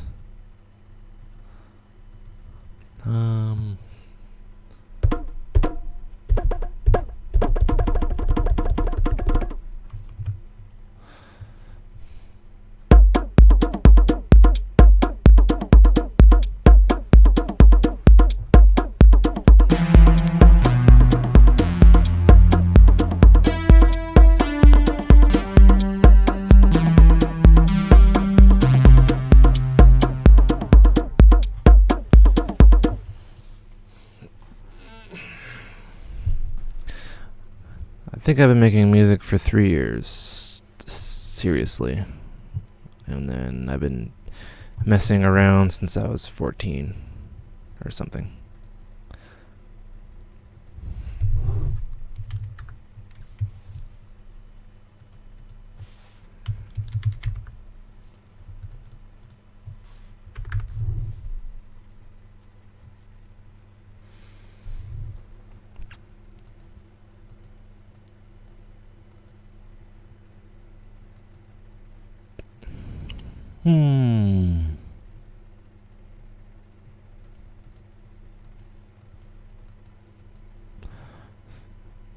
Weird, son. Sup, 15 viewers? Do I know who Yeah Dubs is? Yeah, I know who Yeah Dubs is. He's a funny guy from Minnesota or something. He's from a place where, like, yeah, you kind of have to make these kind of videos to keep your sanity. But yeah, he's pretty funny. He does stuff with Minecraft and makes funny videos about loudness. It does have a nice sub-bass OSC, and it does have diode distortion, which is really nice. I played around with that. I'm not envious towards Yeah Dubs. I find him funny. There's no educational value. Do I always work in arrangement mode? Yes. I don't see why you would work in any other mode in Ableton.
love that shit.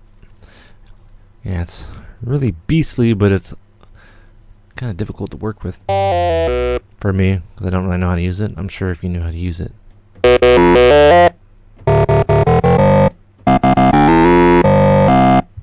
Oh, maybe because this is on.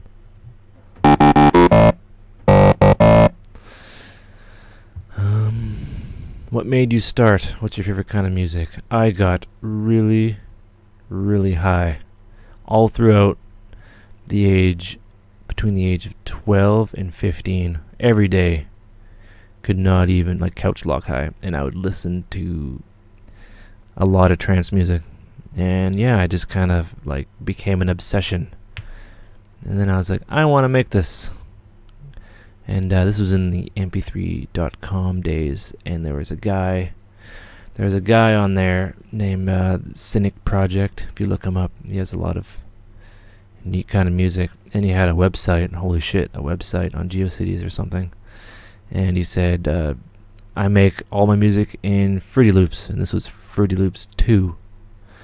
Yeah, and then I used that, and it was cool. And then, like, a year later, I was playing on a computer, and then the third version was out, and I played with FL3, or Fruity Loops 3,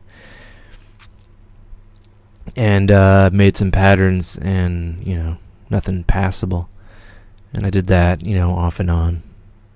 Failed at school, and played video games, and had a weak personality, and a weak character. And then, you know, that fun stuff. And then I worked, and then I got laid off, and then I just started making music as an adult, and yeah, 3 years later, here I am. Basically, how's Vancouver's music scene? Lots of talent there? I guess so. I don't know.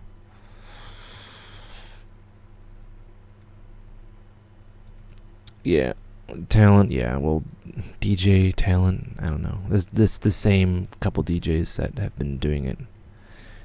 And they just stand there with a blank expression. It's very electrifying. Yeah, it's like a unison. It's not a supersaw. Well, I guess it could be a supersaw if you want to. Yeah, it's a. Yeah, I guess it is a saw. That big knob spinning. That's like a sequencer or something. Yeah, it's really confusing for me. I have to get used to it. Figure it out. Yeah, but I like how it has an oscilloscope here for the LFO. That's pretty cool. Yeah, no, there's wobble knobs, but I'd probably not even use it. I'm not a fan of the wobbles, but I'd use it for like bassline, like monophonic bass lines, which is pretty fun. I thoroughly enjoyed. Yeah, but it has a nice kind of dirt, gritty engine to it, and the filters, the valve filters, I'm sure have a use in music.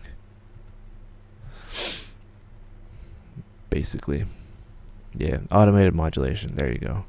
Do I have a live rig, like a live rig? I don't. Yeah, I haven't done anything live in couple months. Just CDJs really that I use. There's enough DJs in Vancouver, I don't need another one. But I suppose my live rig would be Machine in Ableton. And my MacBook Pro.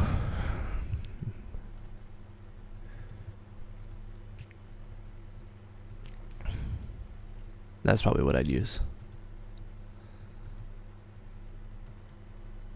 Yeah, and well, I'd use like the arrangement view, or I do like a straight up kind of live PA jam session, but with like pre-made stuff.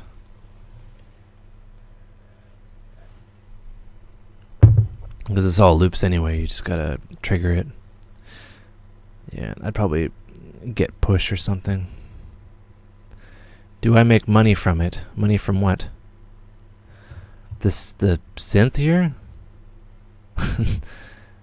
Or like in general? Okay, well, I do this all day, and somehow I'm able to feed myself, so I think I do make money off this. Somehow. Somehow I do. And honestly, I don't know how. I don't know how it works. Not trying to be rude, but yeah. But yes, it's possible to make a living off making music on your computer. Yeah, but yeah, it's not an unusual question. It's kind of hard to believe. People, I don't know. Some guy called me like a trust fund baby. It was pretty weird.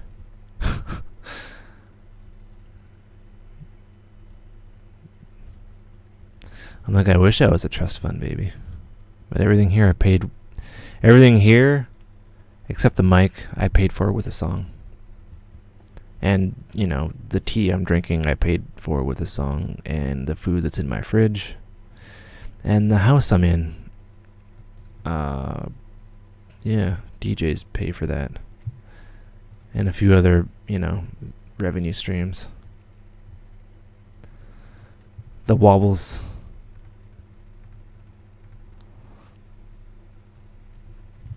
The wobs.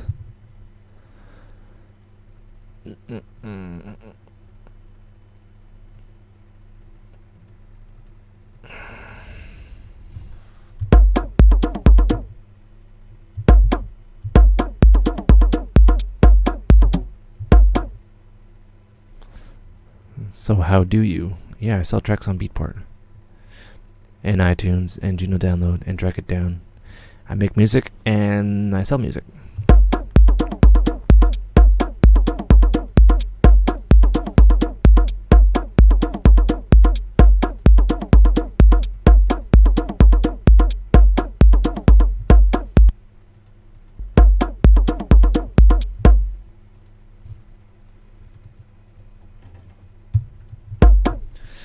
Why?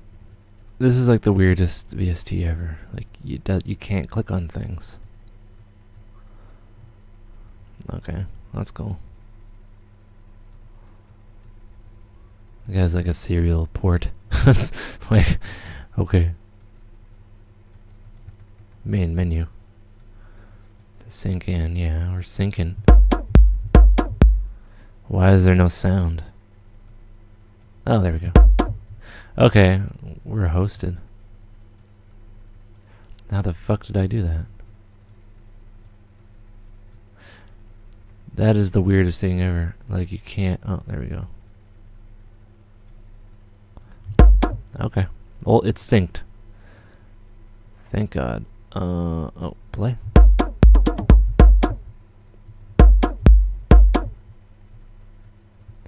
So we go...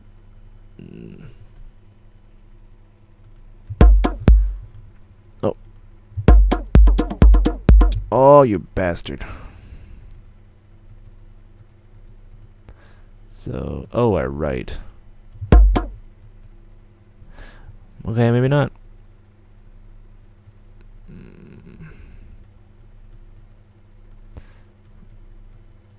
This is like the weirdest learning curve ever.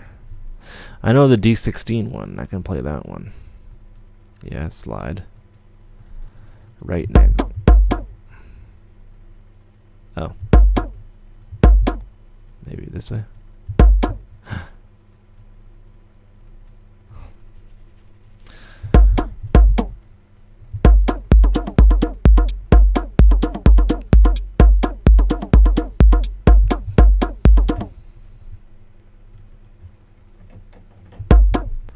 Yeah, on the forums, people weren't able to figure this out. Yeah.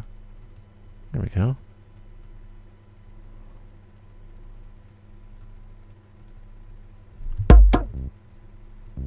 There we go.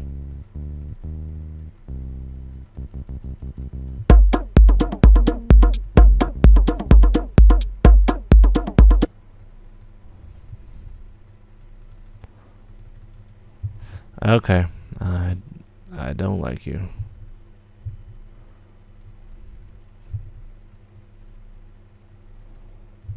Seriously? Seriously, guys?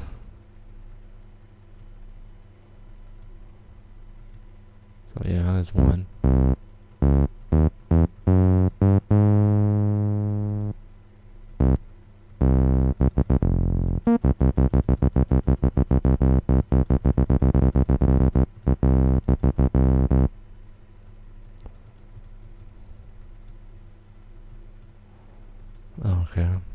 So the first bar.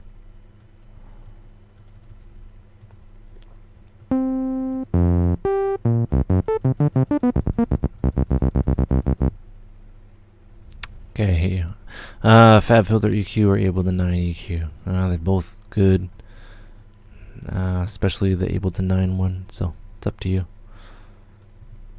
I guess the Pro Q.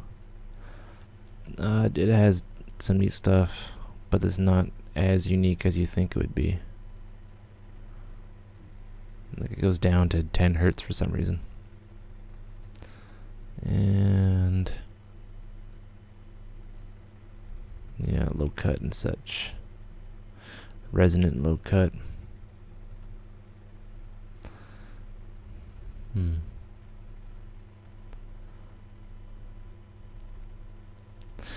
Nice kind of roll off. I don't know, it's more.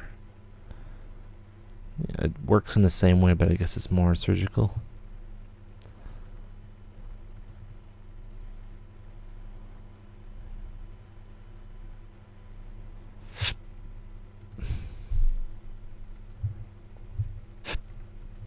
Burp.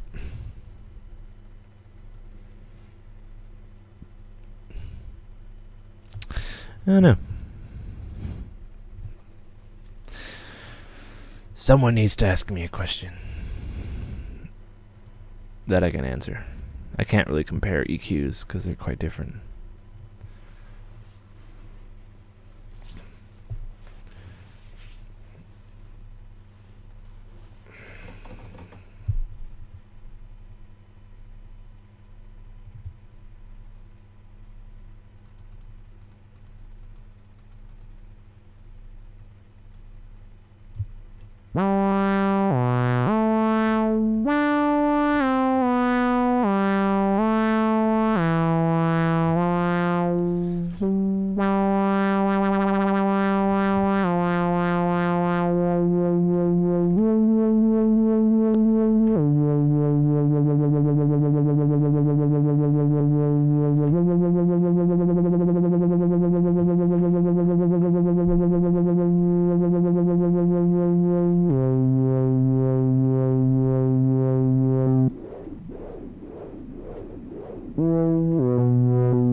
First MIDI controller, like MIDI controller or keyboard.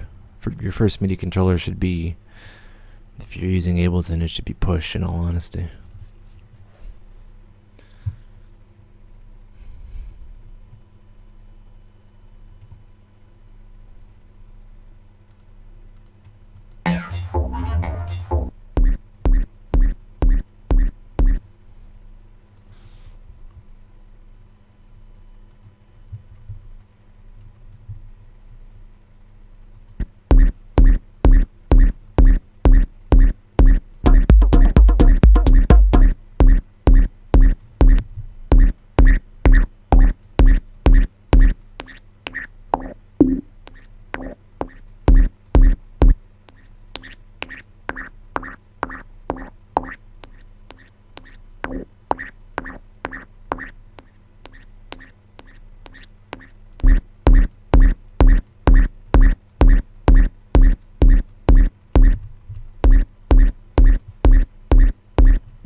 How long did it take me?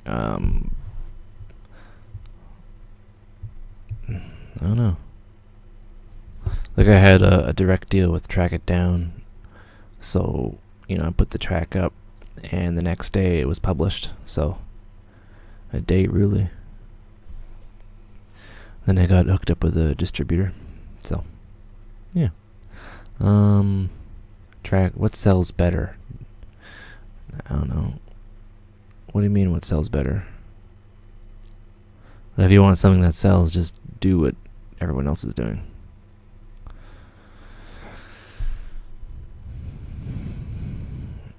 I don't know. Oh, yeah, Auction 49. M Audio, yeah, decent keyboards. And yeah, Ableton 9 is quite a bit better than 8. I don't know. But yeah, this is not annoying if you ask, but yeah. How long did it take me to start selling tracks? That was like from the start of my production career, maybe 2 years. Or a year trying to do it, trying to figure it out. Took a long time to nail like EQing and compressing and putting stuff in an order like a puzzle and making it work, wrestling with it and getting played and stuff.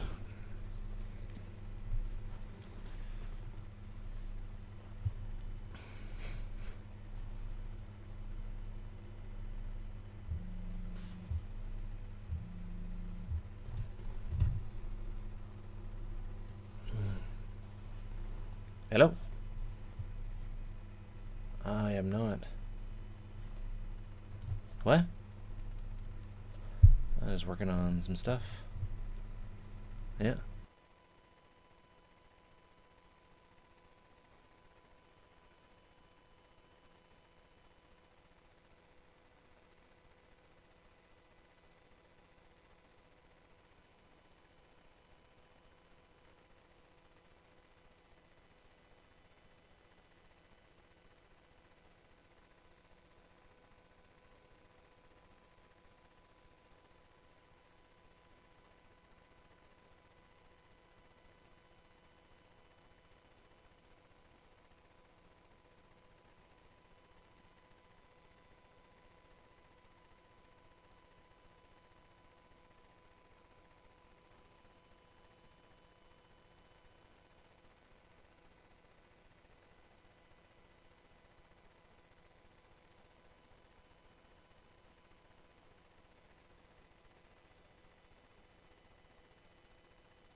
Start with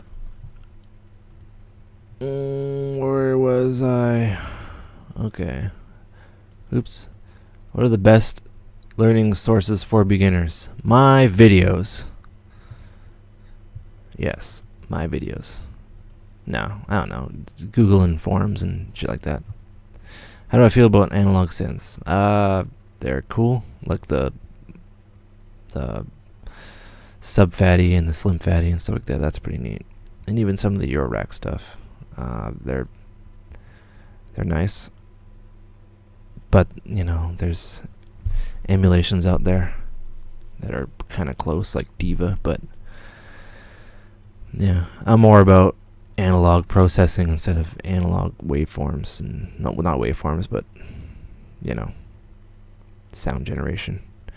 Indica or sativa? Yeah, you figured that out. Yeah, best learning sources, any tutorial.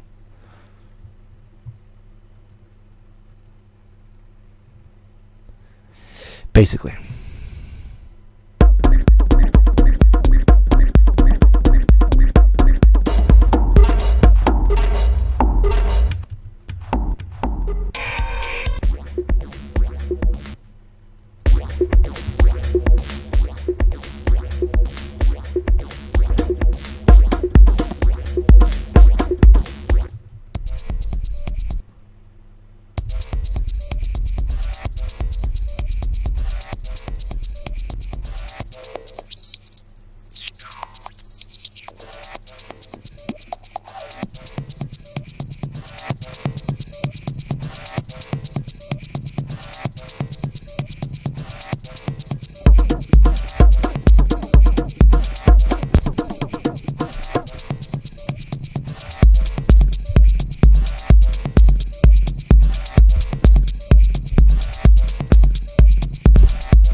Smoke before or after music session. That's like saying, do you stretch before or after you run?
When EQing, why would you want to make such a sharp notch? To completely, well, not to completely, but to clear out, say, a one-note bass or something like that. Do you like drugs? No, I don't like drugs at all. Drugs are fucking terrible. Like, yeah, I don't like drugs so much so that I don't even take Tylenol. Can't do it. Can't do drugs. I don't drink. I don't smoke. Yeah. People are addicted to fucking Oxycontin and shit. You know, we got little kids running around on speed. Fucking drugs are terrible.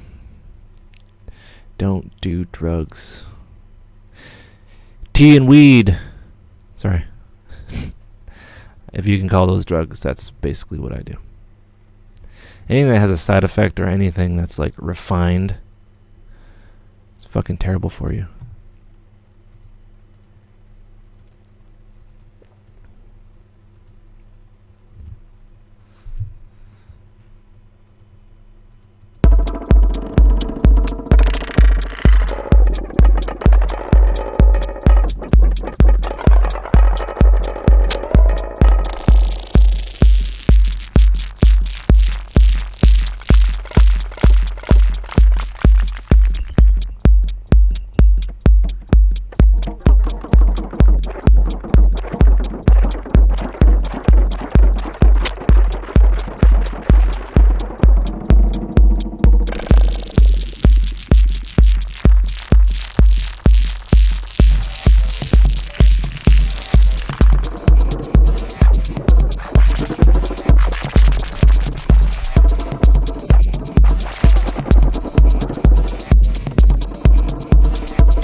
Drugs are bad, MK.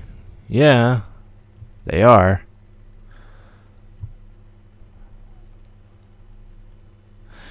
Yeah, drugs are bad. Meanwhile, we put, bags of sugar into our sody pop.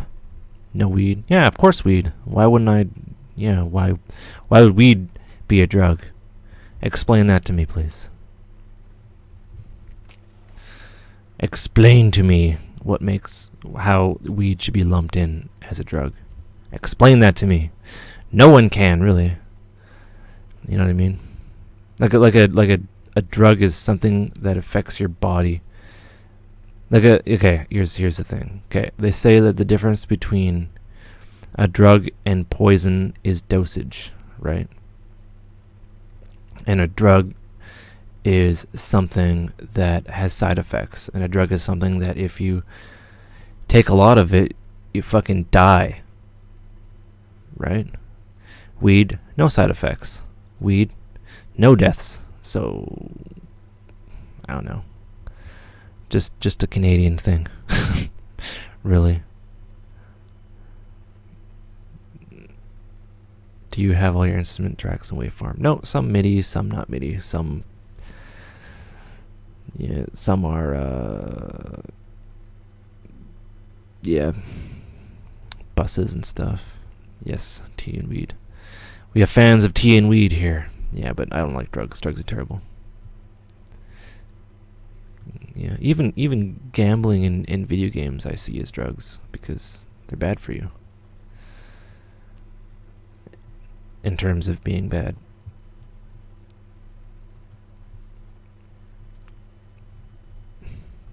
You know what I mean? Like, yeah. But that is my rant.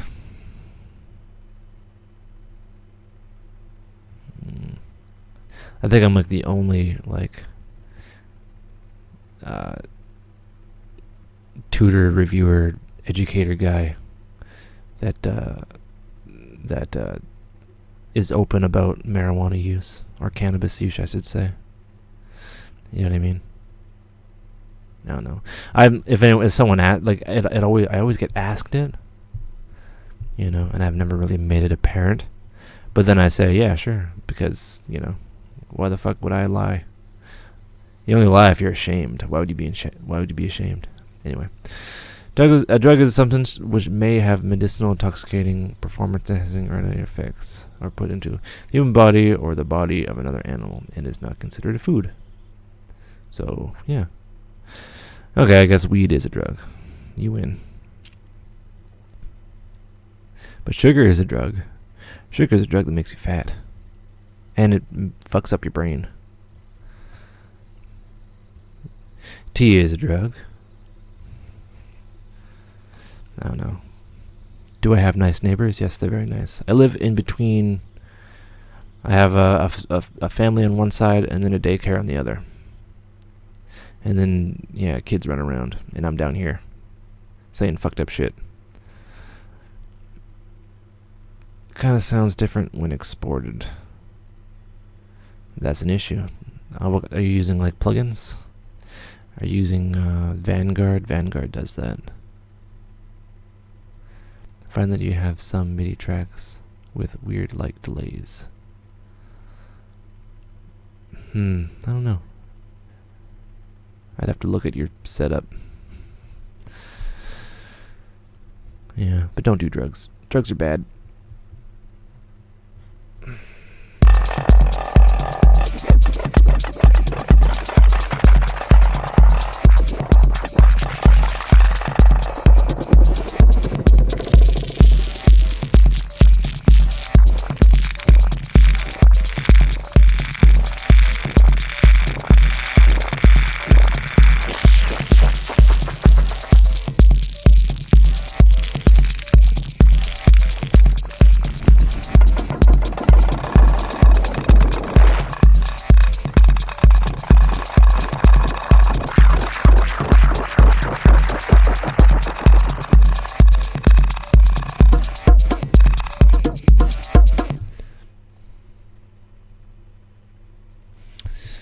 Yeah, I'm really sorry it sounds different, but I don't know. That doesn't happen to me in years. It all sounds exactly the same. Maybe you can try like freezing and consolidating and doing all that fun stuff. Or maybe you have like one plugin that's like that. Well, if you're using like super different plugins, they sound different when they're playing than when they're processed. Do you believe in anything religion-wise?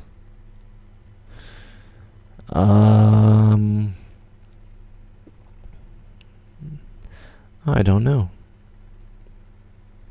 And that's a weird question. I don't really think about it.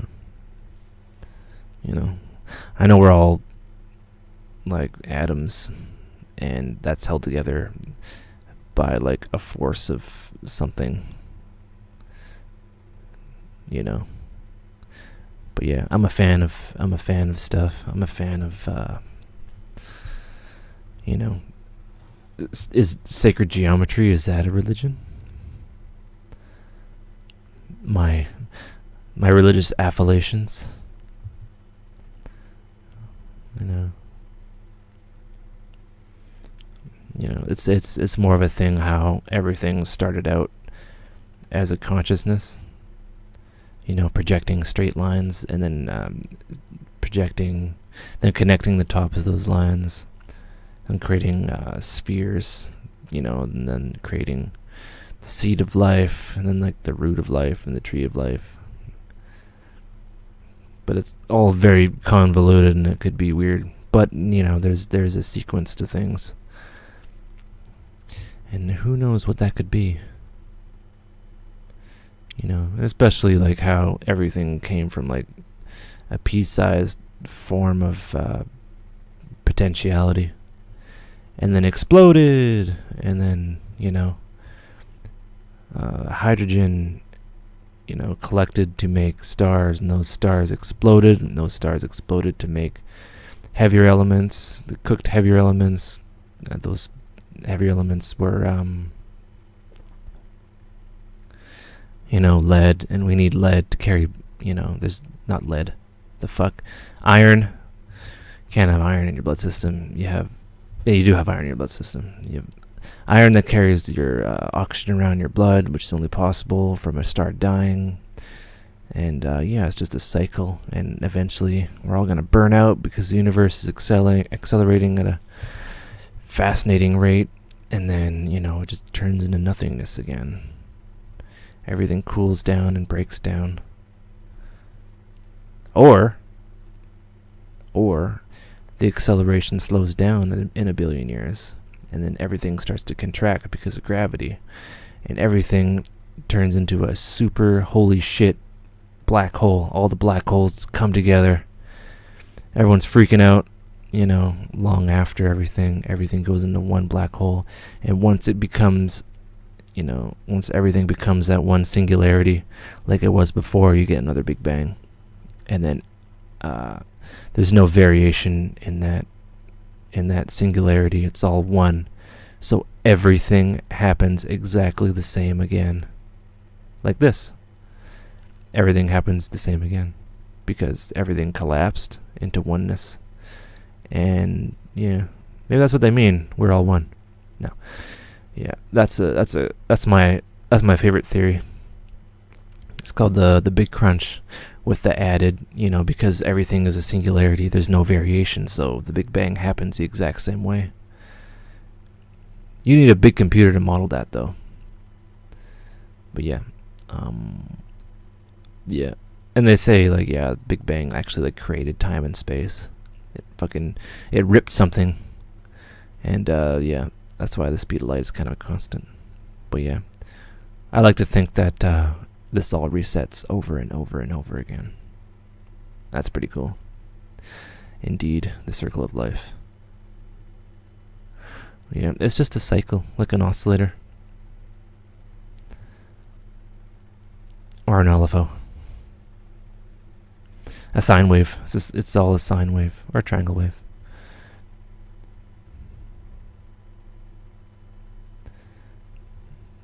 But yeah, it can't be coincidence.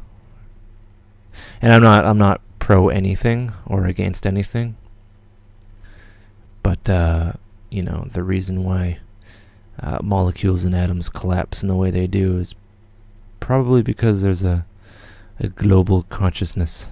That's a universal one. It's basically they say that consciousness ripples along the speed of light, and that's why things kind of came together in the soup. And yeah, that's how plants can kind of think and know what's going on, or they just react. I don't know. I don't believe plants. Well, yeah, I'm not going to say plants can't or can think, but there's something along that lines going on in every living thing. You don't really need a brain. They say never mind. Brain's just there to, I'll stop. Favorite saturator VSD? Mall, or the fuck's that thing called? Saturn.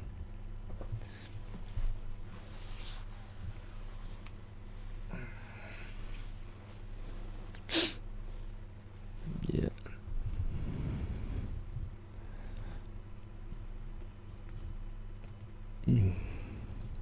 Ideally, here's where I think it's gonna go. Strap yourself in. No. I believe that technology is going to advance so fucking much. It's going to advance at a staggering rate that computers will be able to model consciousness. It'll be able to model it, and when we die, we will be uploaded into computers, and those computers everyone will kind of be in and float around in, and it'll be what kind of like heaven is. We'll create our own heaven. The afterlife will be in machines, and we'll fly around on spaceships and do fusion and live on forever within machines. Or maybe we're already living in machines. Maybe we are reliving the universe in a computer simulation. Maybe we're in the Matrix. or a matrix-like apparatus. I've been talking for 3 hours. Longest stream ever. Talking about deep shit. But yeah.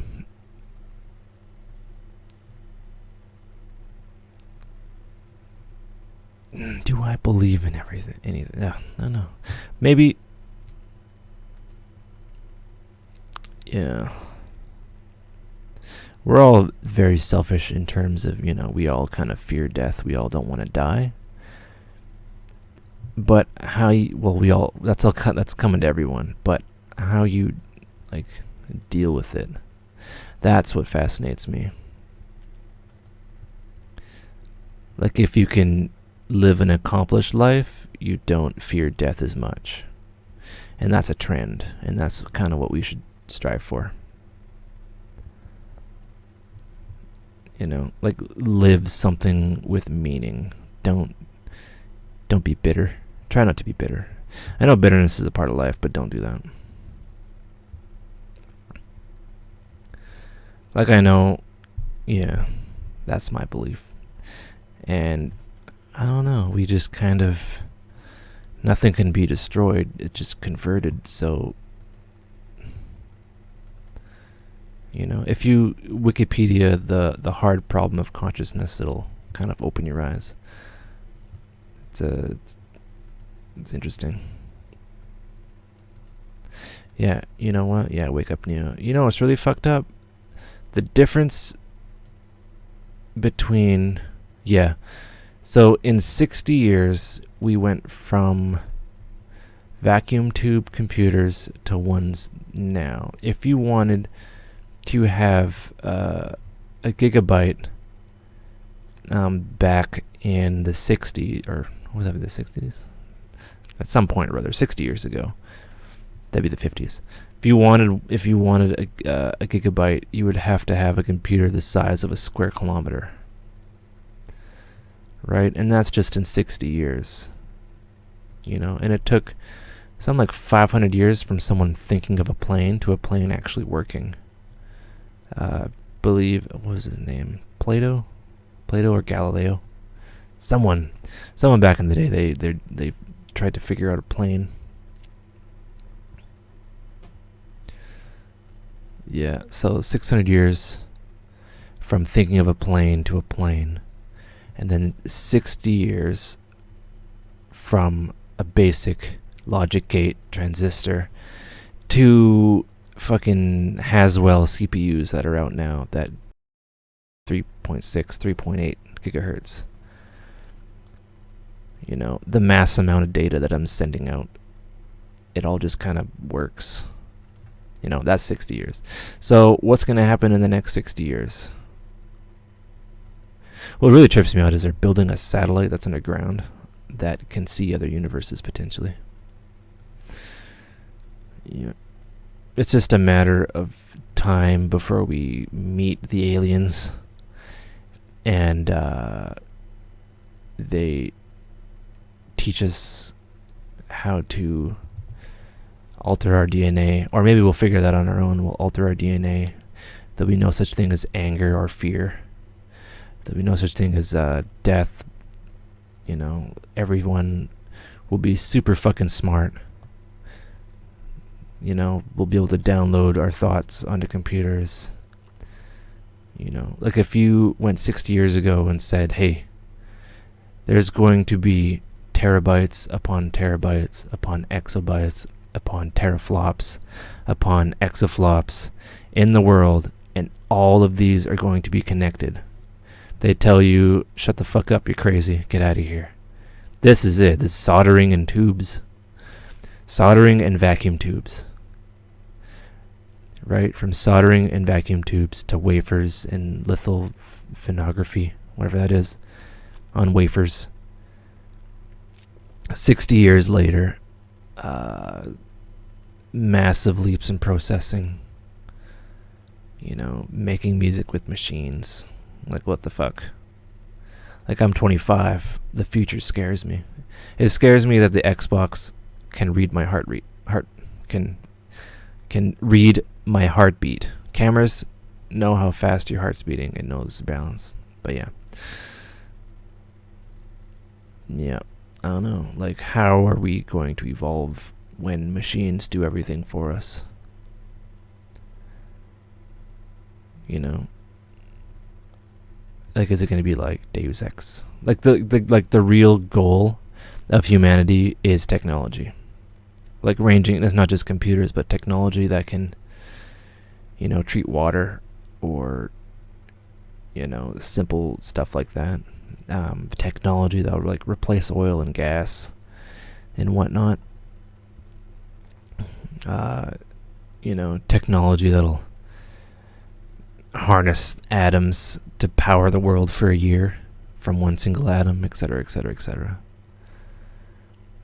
And they built the trains 150 years ago. Now we're fucking flying through the air like birdies. Anyway, what do I like most from 9? The audio engine is improved and the EQ is better. And they have a bus compressor now. And that's me talking about the universe. That's about as deep as I'll go. I'd have to inhale some combustible plant material if I were to go any deeper. Plus, I've been talking for 3 hours. This is a long video.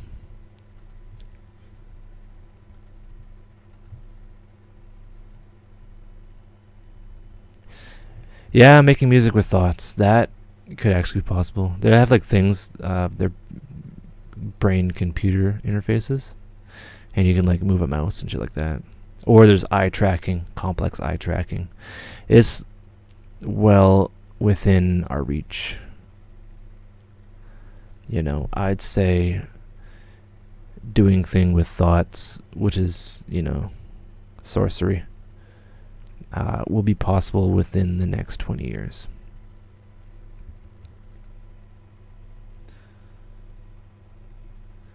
Like controlling computers with your thoughts is the first step in that. Can you imagine?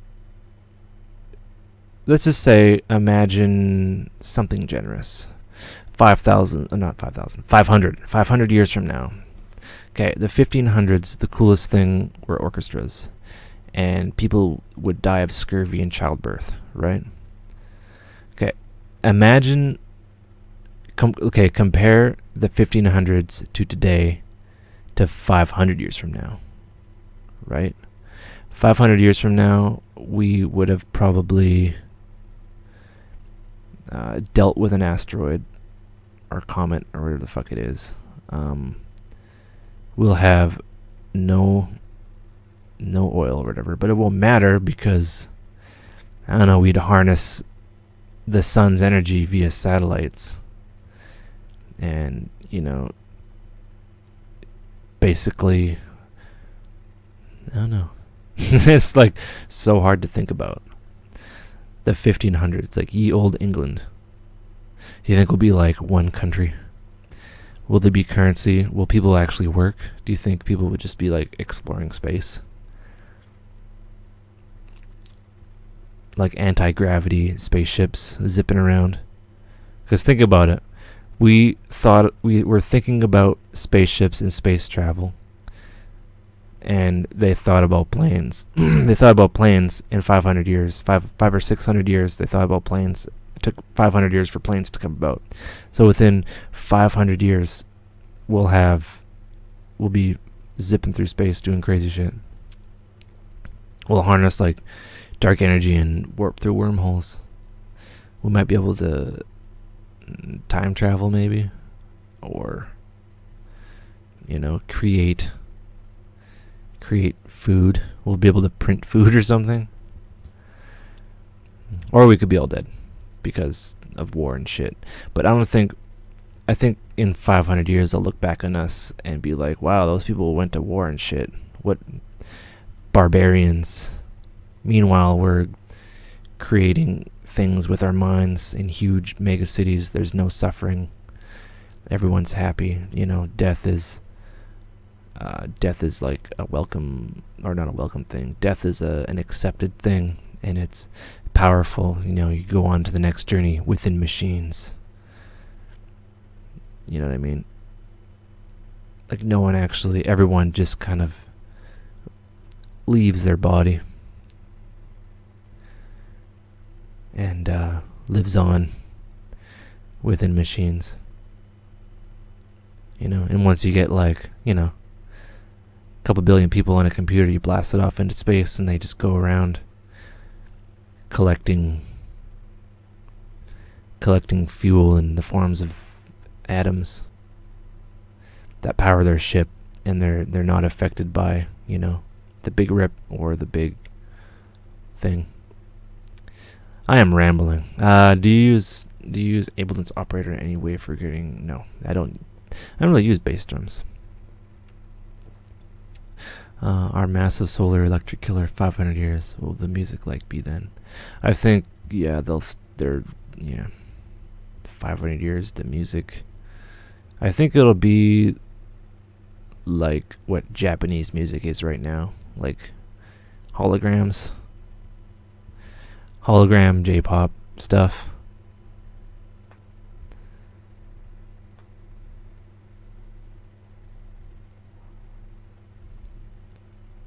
And it'll be weird.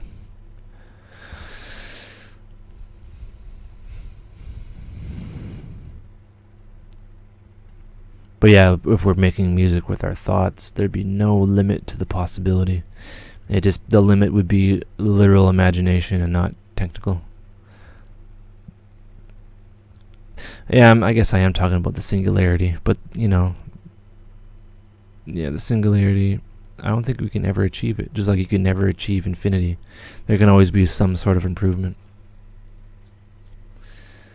Thanks for joining, though. I don't know.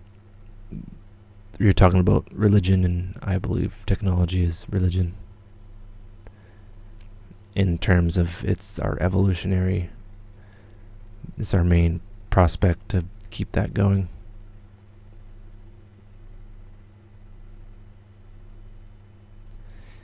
It's like modern alchemy, really.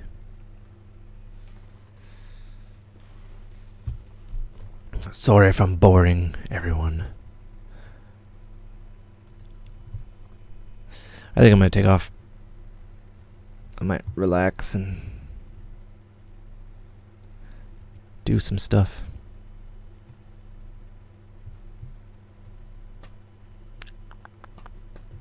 So yeah, if everyone can share the channel and like the video and do stuff. Do whatever you want.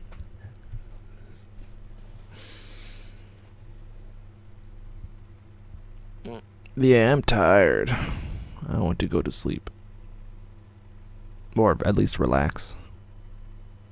I talked about some heavy shit that I could not properly articulate.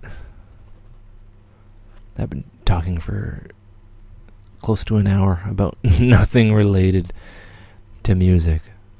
But there's a few good things in here. I highly recommend people watch it. But people already watched it if they're watching it. And you watched it, so you already watched it. This is not my target audience.